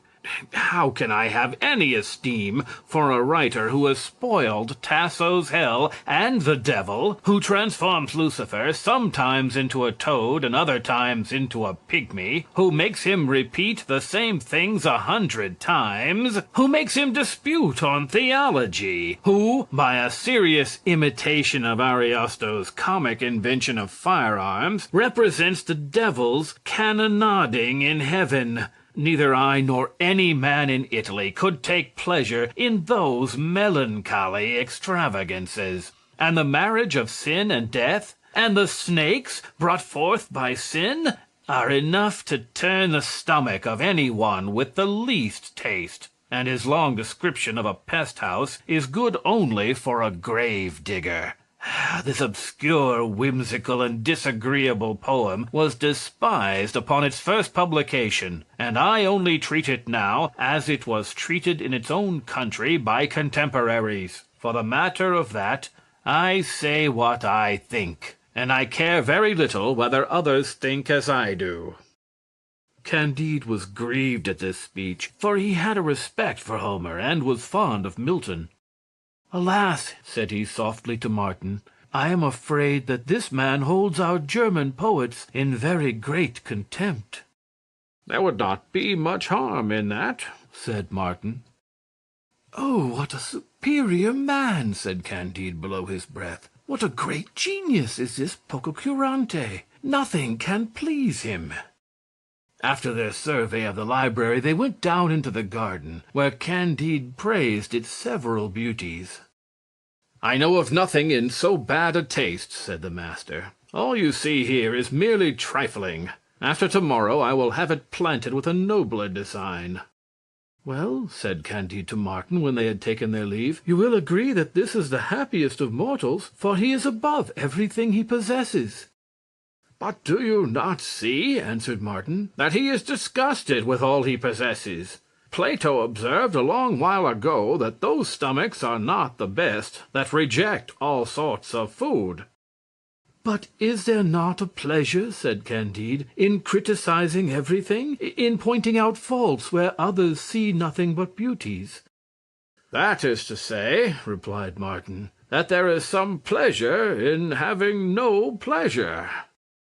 "Well, well," said Candide, "I find that I shall be the only happy man when I am blessed with the sight of my dear Cunegonde." "It is always well to hope," said Martin. However, the days and the weeks passed. Cacambo did not come, and Candide was so overwhelmed with grief that he did not even reflect that Paquette and Friar Giroflee did not return to thank him. Chapter 26. Of a supper which Candide and Martin took with 6 strangers, and who they were. One evening that Candide and Martin were going to sit down to supper with some foreigners who lodged in the same inn, a man whose complexion was as black as soot came behind Candide, and taking him by the arm, said, "Get yourself ready to go along with us. Do not fail." Upon this he turned round and saw Cacambo. Nothing but the sight of Cunegonde could have astonished and delighted him more. He was on the point of going mad with joy. He embraced his dear friend. "Cunegonde is here, without doubt. Where is she? Take me to her, that I may die of joy in her company." "Cunegonde is not here," said Cacambo. "She is at Constantinople." "Oh, heavens, at Constantinople! But were she in China, I would fly thither. Let us be off." "We shall set out after supper," replied Cacambo. "I can tell you nothing more. I am a slave. My master awaits me. I must serve him at table. Speak not a word. Eat, and then get ready." Candide, distracted between joy and grief, delighted at seeing his faithful agent again, astonished at finding him a slave, filled with the fresh hope of recovering his mistress, his heart palpitating, his understanding confused, sat down to table with Martin, who saw all these scenes quite unconcerned, and with 6 strangers who had come to spend the carnival at Venice. Cacambo waited at table upon one of the strangers. Towards the end of the entertainment he drew near his master and whispered in his ear, "Sire, your majesty may start when you please. The vessel is ready." On saying these words he went out. The company, in great surprise, looked at one another without speaking a word, when another domestic approached his master and said to him, "Sire, your majesty's chaise is at Padua, and the boat is ready." The master gave a nod, and the servant went away. The company all stared at one another again, and their surprise redoubled. A third valet came up to a third stranger, saying, Sire, believe me, your majesty ought not to stay here any longer. I am going to get everything ready. And immediately he disappeared. Candide and Martin did not doubt that this was a masquerade of the carnival. Then a fourth domestic said to a fourth master, Your majesty may depart when you please. Saying this, he went away like the rest. The fifth valet said the same thing to the fifth master. But the sixth valet spoke differently to the sixth stranger, who sat near Candide. He said to him, Faith, sire, they will no longer give credit to your majesty nor to me, and we may perhaps both of us be put in jail this very night. Therefore I will take care of myself. Adieu. The servants being all gone, the six strangers with Candide and Martin remained in a profound silence. At length Candide broke in. "Gentlemen," said he, "this is a very good joke indeed, but why should you all be kings? For me, I own that neither Martin nor I is a king." Cacambo's master then gravely answered in Italian, "I am not joking. My name is Achmet III. I was a great sultan many years. I dethroned my brother, my nephew dethroned me, my viziers were beheaded, and I am condemned to end my days in the old seraglio. My nephew, the great Sultan Mahmud, permits me to travel sometimes for my health, and I am come to spend the carnival at Venice." A young man who sat next to Achmet spoke then as follows. "My name is Ivan. I was once emperor of all the Russias, but was dethroned in my cradle. My parents were confined in prison, and I was educated there. Yet I am sometimes allowed to travel in company with persons who act as guards, and I am come to spend the carnival at Venice." The third said, "I am Charles Edward, King of England. My father has resigned all his legal rights to me. I have fought in defense of them, and above 800 of my adherents have been hanged, drawn, and quartered. I have been confined in prison. I am going to Rome to pay a visit to the king, my father, who was dethroned as well as myself and my grandfather, and I am come to spend carnival at Venice." The fourth spoke thus in his turn. "I am the king of Poland. The fortune of war has stripped me of my hereditary dominions. My father underwent the same vicissitudes. I resign myself to Providence in the same manner as Sultan Achmet, the Emperor Ivan, and King Charles Edward, whom God long preserve, and I am come to the carnival at Venice." The fifth said, I am king of Poland also. I have been twice dethroned, but Providence has given me another country, where I have done more good than all the Sarmatian kings were ever capable of doing on the banks of the Vistula. I resign myself likewise to Providence, and am come to pass the carnival at Venice. It was now the sixth monarch's turn to speak. "Gentlemen," said he, "I am not so great a prince as any of you. However, I am a king. I am Theodore, elected king of Corsica. I had the title of Majesty, and now I am scarcely treated as a gentleman. I have coined money, and now I am not worth a farthing. I have had 2 secretaries of state, and now I have scarce a valet. I have seen myself on a throne, and I have seen myself upon straw in a common jail in London. I am afraid that I shall meet with the same treatment here, though, like your majesties, I am come to see the carnival at Venice." The other 5 kings listened to this speech with generous compassion. Each of them gave 20 sequins to King Theodore to buy him clothes and linen, and Candide made him a present of a diamond worth 2,000 sequins. "Who can this private person be," said the 5 kings to one another, "who is able to give, and really has given, 100 times as much as any of us?"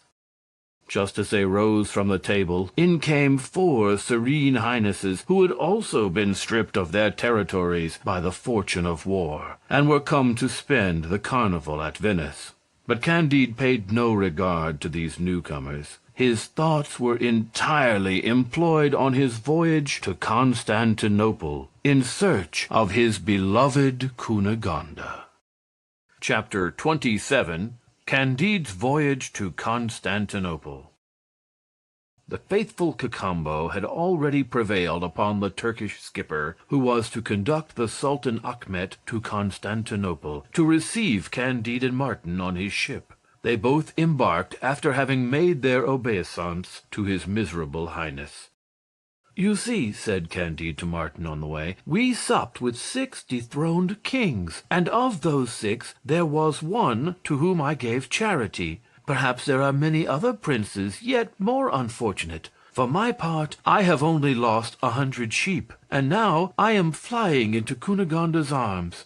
My dear Martin, yet once more, Pangloss was right. All is for the best." "I wish it," answered Martin. "But," said Candide, "it was a very strange adventure we met with at Venice. It has never before been seen or heard that 6 dethroned kings have supped together at a public inn." "It is not more extraordinary," said Martin, "than most of the things that have happened to us. It is a very common thing for kings to be dethroned, and as for the honor we have had of supping in their company, it is a trifle not worth our attention."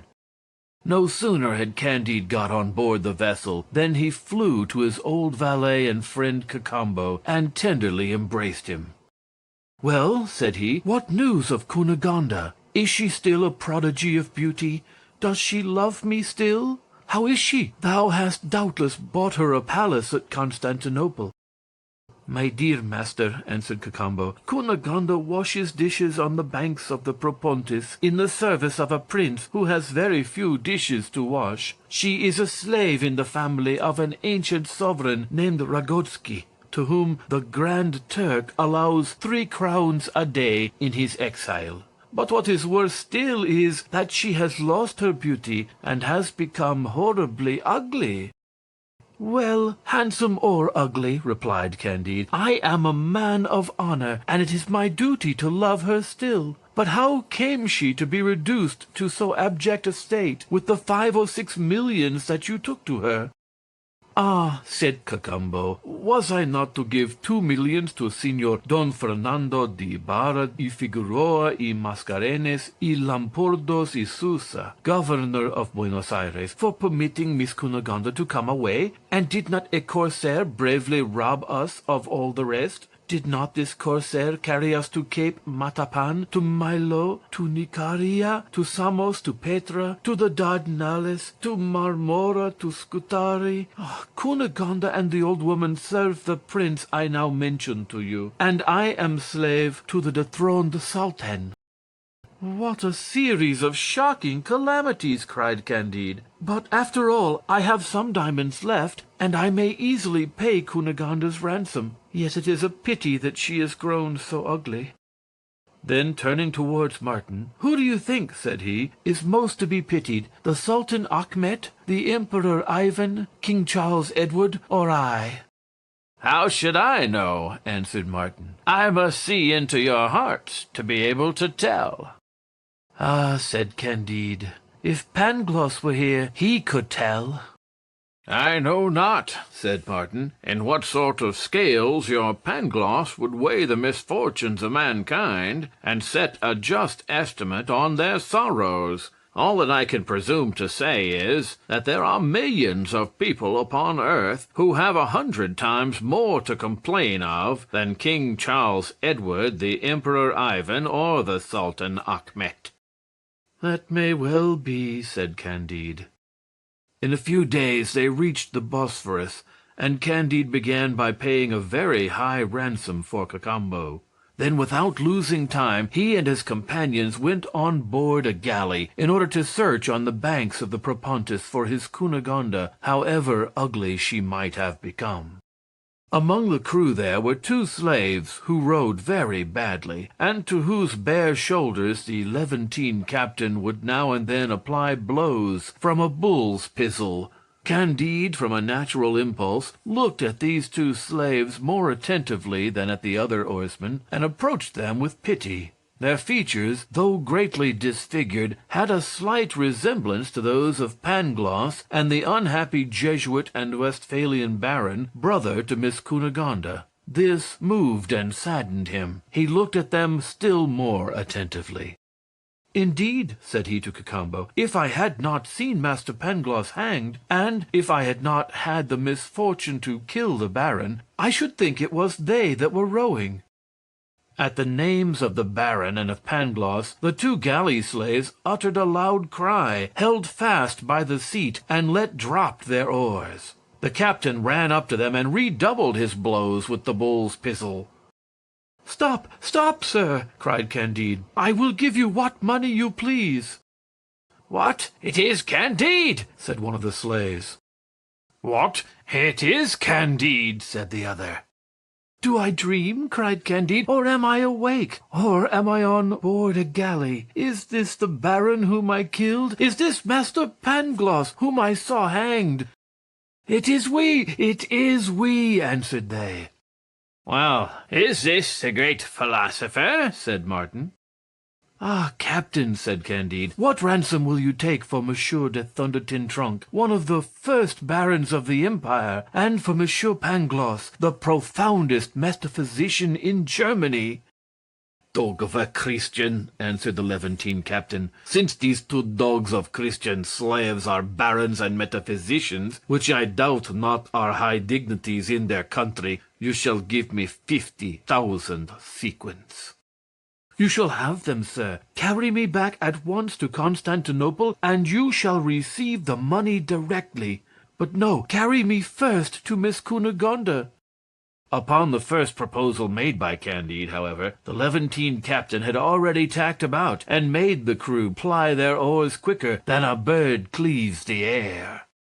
Candide embraced the baron and Pangloss 100 times. "And how happened it, my dear baron, that I did not kill you? And, my dear Pangloss, how came you to life again after being hanged? And why are you both in a Turkish galley?" "And it is true that my dear sister is in this country?" said the baron. "Yes," answered Cacambo. "Then I behold once more my dear Candide!" cried Pangloss.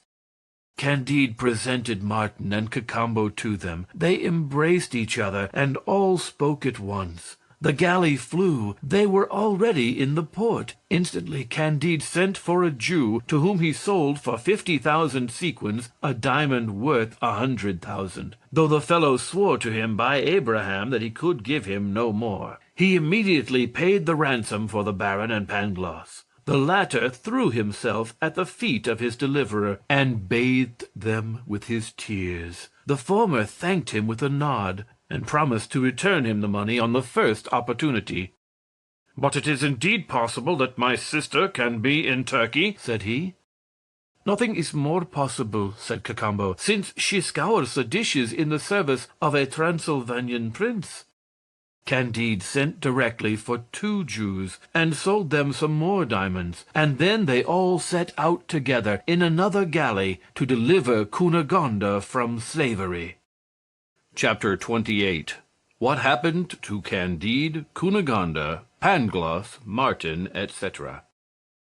"I ask your pardon once more," said Candide to the baron. "Your pardon, reverend father, for having run you through the body."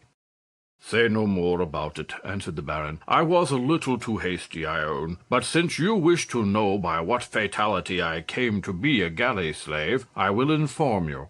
After I had been cured by the surgeon of the college of the wound you gave me, I was attacked and carried off by a party of Spanish troops, who confined me in prison at Buenos Aires at the very time my sister was setting out thence. I asked leave to return to Rome to the general of my order. I was appointed chaplain to the French ambassador at Constantinople. I had not been 8 days in this employment, when one evening I met with a young Ichoglan, who was a very handsome fellow. The weather was warm, the young man wanted to bathe, and I took this opportunity of bathing also. I did not know that it was a capital crime for a Christian to be found naked with a young Mussulman. A Cadi ordered me 100 blows on the soles of the feet, and condemned me to the galleys. I do not think there ever was a greater act of injustice, but I should be glad to know how my sister came to be a scullion to a Transylvanian prince who has taken shelter among the Turks. But you, my dear Pangloss, said Candide, how can it be that I behold you again? It is true, said Pangloss, that you saw me hanged. I should have been burnt, but you may remember it rained exceedingly hard when they were going to roast me. The storm was so violent that they despaired of lighting the fire, so I was hanged because they could do no better. A surgeon purchased my body, carried me home, and dissected me. He began with making a crucial incision on me from the navel to the clavicula. One could not have been worse hanged than I was. The executioner of the Holy Inquisition was a subdeacon, and knew how to burn people marvelously well, but he was not accustomed to hanging. The cord was wet and did not slip properly, and besides it was badly tied. In short, I still drew my breath when the crucial incision made me give such a frightful scream that my surgeon fell flat upon his back, and imagining that he had been dissecting the devil, he ran away, dying with fear, and fell down the staircase in his flight. His wife, hearing the noise, flew from the next room. She saw me stretched out upon the table with my crucial incision. She was seized with yet greater fear than her husband, fled, and tumbled over him. When they came to themselves a little, I heard the wife say to her husband, "My dear, how could you take it into your head to dissect a heretic? Do you not know that these people always have the devil in their bodies? I will go and fetch a priest this minute to exorcise him." At this proposal I shuddered, and mustering up what little courage I had still remaining, I cried out aloud, "Have mercy on me!" At length the Portuguese barber plucked up his spirits. He sewed up my wounds. His wife even nursed me. I was upon my legs at the end of 15 days. The barber found me a place as lackey to a knight of Malta who was going to Venice, but finding that my master had no money to pay me my wages, I entered the service of a Venetian merchant, and went with him to Constantinople. One day I took it into my head to step into a mosque, where I saw an old imam with a very pretty young devotee who was saying her paternosters. Her bosom was uncovered, and between her breasts she had a beautiful bouquet of tulips, roses, anemones, ranunculus, hyacinths, and auriculas. She dropped her bouquet. I picked it up and presented it to her with a profound reverence. I was so long in delivering it that the imam began to get angry, and seeing that I was a Christian, he called out for help. They carried me before the Cadi, who ordered me 100 lashes on the soles of the feet, and sent me to the galleys. I was chained to the very same galley and the same bench as the young baron. On board this galley there were 4 young men from Marseilles, 5 Neapolitan priests, and 2 monks from Corfu, who told us similar adventures happened daily. The baron maintained that he had suffered greater injustice than I, and I insisted that it was far more innocent to take up a bouquet and place it again on a woman's bosom than to be found stark naked with an ichoglan. We were continually disputing, and received 20 lashes with a bull's pizzle when the concatenation of universal events brought you to our galley, and you were good enough to ransom us. Well, my dear Pangloss, said Candide to him, when you had been hanged, dissected, whipped, and were tugging at the oar, did you always think that everything happens for the best? I am still of my first opinion, answered Pangloss, for I am a philosopher, and I cannot retract, especially as Leibniz could never be wrong. And besides, the pre-established harmony is the finest thing in the world, and so is his plenum and materia subtilis. Chapter 29. How Candide found Cunegonde and the old woman again. While Candide, the Baron, Pangloss, Martin, and Cacambo were relating their several adventures, were reasoning on the contingent or non-contingent events of the universe, disputing on effects and causes, on moral and physical evil, on liberty and necessity, and on the consolations a slave may feel even on a Turkish galley, they arrived at the house of the Transylvanian prince on the banks of the Propontis. The first objects which met their sight were Cunegonde and the old woman hanging towels out to dry. The Baron paled at this sight. The tender, loving Candide, seeing his beautiful Cunegonde embrowned, with bloodshot eyes, withered neck, wrinkled cheeks, and rough red arms, recoiled 3 paces, seized with horror, and then advanced out of good manners. She embraced Candide and her brother. They embraced the old woman, and Candide ransomed them both. There was a small farm in the neighborhood, which the old woman proposed to Candide to make a shift with till the company could be provided for in a better manner. Cunegonde did not know she had grown ugly, for nobody had told her of it, and she reminded Candide of his promise in so positive a tone that the good man durst not refuse her. He therefore intimated to the Baron that he intended marrying his sister. "I will not suffer," said the Baron, "such meanness on her part, and such insolence on yours. I will never be reproached with this scandalous thing. My sister's children would never be able to enter the church in Germany. No, my sister shall only marry a baron of the empire." Cunegonde flung herself at his feet and bathed them with her tears. Still he was inflexible. "Thou foolish fellow," said Candide, "I have delivered thee out of the galleys. I have paid thy ransom, and thy sister's also. She was a scullion, and is very ugly, yet I am so condescending as to marry her, and dost thou pretend to oppose the match? I should kill thee again, were I only to consult my anger." "Thou mayest kill me again," said the Baron, "but thou shalt not marry my sister, at least whilst I am living." Chapter 30. The Conclusion. At the bottom of his heart, Candide had no wish to marry Cunegonde, but the extreme impertinence of the Baron determined him to conclude the match, and Cunegonde pressed him so strongly that he could not go from his word. He consulted Pangloss, Martin, and the faithful Cacambo. Pangloss drew up an excellent memorial, wherein he proved that the Baron had no right over his sister, and that according to all the laws of the empire she might marry Candide with her left hand. Martin was for throwing the Baron into the sea. Cacambo decided that it would be better to deliver him up again to the captain of the galley, after which they thought to send him back to the general father of the order at Rome by the first ship.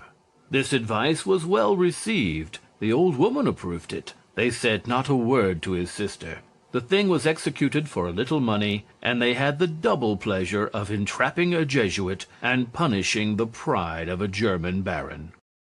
It is natural to imagine that after so many disasters, Candide married, and living with the philosopher Pangloss, the philosopher Martin, the prudent Cacambo, and the old woman, having besides brought so many diamonds from the country of the ancient Incas, must have led a very happy life. But he was so much imposed upon by the Jews that he had nothing left except his small farm. His wife became uglier every day, more peevish and unsupportable. The old woman was infirm, and even more fretful than Cunegonde. Cacambo, who worked in the garden and took vegetables for sale to Constantinople, was fatigued with hard work, and cursed his destiny. Pangloss was in despair at not shining in some German university. For Martin, he was firmly persuaded that he would be as badly off elsewhere, and therefore bore things patiently. Candide, Martin, and Pangloss sometimes disputed about morals and metaphysics, They often saw passing under the windows of their farm boats full of effendis, pashas, and cadis who were going into banishment to Lemnos, Mytilene, or Erzurum. And they saw other cadis, pashas, and effendis coming to supply the place of the exiles, and afterwards exiled in their turn. They saw heads decently impaled for presentation to the Sublime Porte. Such spectacles as these increased the number of their dissertations, and when they did not dispute, time hung so heavily upon their hands that one day the old woman ventured to say to them, "I want to know which is worse, to be ravished 100 times by Negro pirates, to have a buttock cut off, to run the gauntlet among the Bulgarians, to be whipped and hanged at an auto da fe, to be dissected, to row in the galleys, in short, to go through all the miseries we have undergone, or to stay here and have nothing to do?" "It is a great question," said Candide. This discourse gave rise to new reflections, and Martin especially concluded that man was born to live either in a state of distracting inquietude or of lethargic disgust. Candide did not quite agree to that, but he affirmed nothing. Pangloss owned that he had always suffered horribly, but as he had once asserted that everything went wonderfully well, he asserted it still, though he no longer believed it. What helped to confirm Martin in his detestable principles, to stagger Candide more than ever, and to puzzle Pangloss, was that one day they saw Paquette and Friar Giroflee land at the farm in extreme misery. They had soon squandered their 3,000 piastres, parted, were reconciled, quarreled again, were thrown into jail, had escaped, and Friar Giroflee had at length become Turk. Paquette continued her trade wherever she went, but made nothing of it. "I foresaw," said Martin to Candide, "that your presents would soon be dissipated, but only make them the more miserable. You have rolled in millions of money, you and Cacambo, and yet you are not happier than Friar Giroflee and Paquette." "Ha!" said Pangloss to Paquette, "Providence has then brought you amongst us again, my poor child. Do you know that you cost me the tip of my nose, an eye, and an ear, as you may see? What a world this is!" And now this new adventure set them philosophizing more than ever. In the neighborhood there lived a very famous dervish who was esteemed the best philosopher in all Turkey, and they went to consult him. Pangloss was the speaker. "Master," said he, "we come to beg you to tell why so strange an animal as man was made." "With what meddlest thou?" said the dervish. "Is it thy business?" "But, reverend father," said Candide, "there is horrible evil in this world." "What signifies it," said the dervish, "whether there be evil or good? When his highness sends a ship to Egypt, does he trouble his head whether the mice on board are at their ease or not?" "What then must we do?" said Pangloss. "Hold your tongue," answered the dervish. "I was in hopes," said Pangloss, "that I should reason with you a little about causes and effects, about the best of possible worlds, the origin of evil, the nature of the soul, and the pre-established harmony." At these words the dervish shut the door in their faces. During this conversation the news was spread that 2 viziers and the mufti had been strangled at Constantinople, and that several of their friends had been impaled. This catastrophe made a great noise for some hours. Pangloss, Candide, and Martin, returning to the little farm, saw a good old man taking the fresh air at his door under an orange bower. Pangloss, who was as inquisitive as he was argumentative, asked the old man what was the name of the strangled mufti. "I do not know," answered the worthy man, "and I have not known the name of any mufti, nor of any vizier. I am entirely ignorant of the event you mention. I presume, in general, that they who meddle with the administration of public affairs die, sometimes miserably, and that they deserve it. But I never trouble my head about what is transacting at Constantinople. I content myself with sending there for sale the fruits of the garden which I cultivate." Having said these words, he invited the strangers into his house.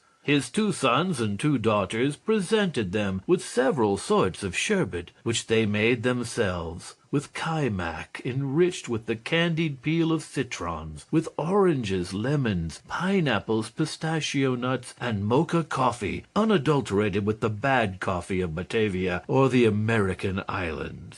After which the 2 daughters of the honest Mussulman perfumed the strangers' beards. "You must have a vast and magnificent estate," said Candide to the Turk.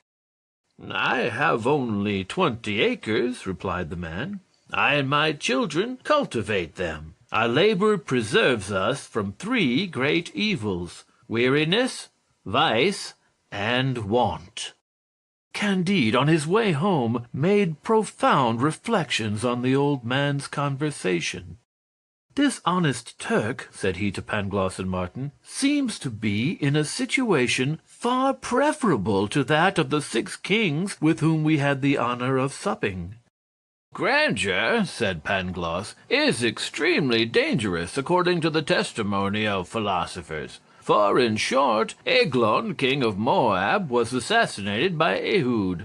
Absalom was hung by his hair and pierced with 3 darts. King Nadab, the son of Jeroboam, was killed by Baasa, King Elah by Zimri, Ahaziah by Jehu, Athaliah by Jehoiada. The kings Jehoiakim, Jeconiah, and Zedekiah were led into captivity. You know how perished Croesus, Astyages, Darius, Dionysius of Syracuse, Pyrrhus, Perseus, Hannibal, Jugurtha, Ariovistus, Caesar, Pompey, Nero, Otho, Vitellius, Domitian, Richard II of England, Edward II, Henry VI, Richard III, Mary Stuart, Charles I, the 3 Henrys of France, the Emperor Henry IV. You know—" "I also know," said Candide, "that we must cultivate our garden."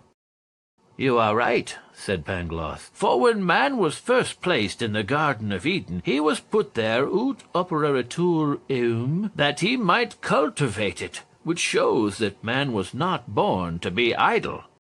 "Let us work," said Martin. "Without disputing it, it is the only way to render life tolerable." The whole little society entered into this laudable design, according to their different abilities. Their little plot of land produced plentiful crops. Cunegonde was, indeed, very ugly, but she became an excellent pastry cook. Paquette worked at embroidery. The old woman looked after the linen. They were all, not excepting Friar Giroflee, of some service or other, for he made a good joiner and became a very honest man.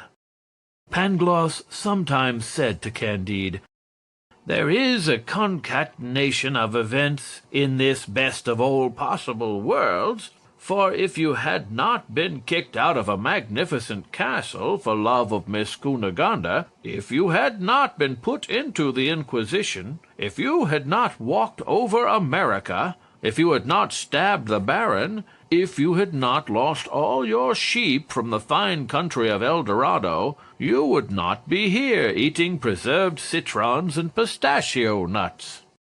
"All that is very well," answered Candide, "but let us cultivate our garden." If you like the video, put a like, subscribe to the channel and click on the bell to not miss our new videos.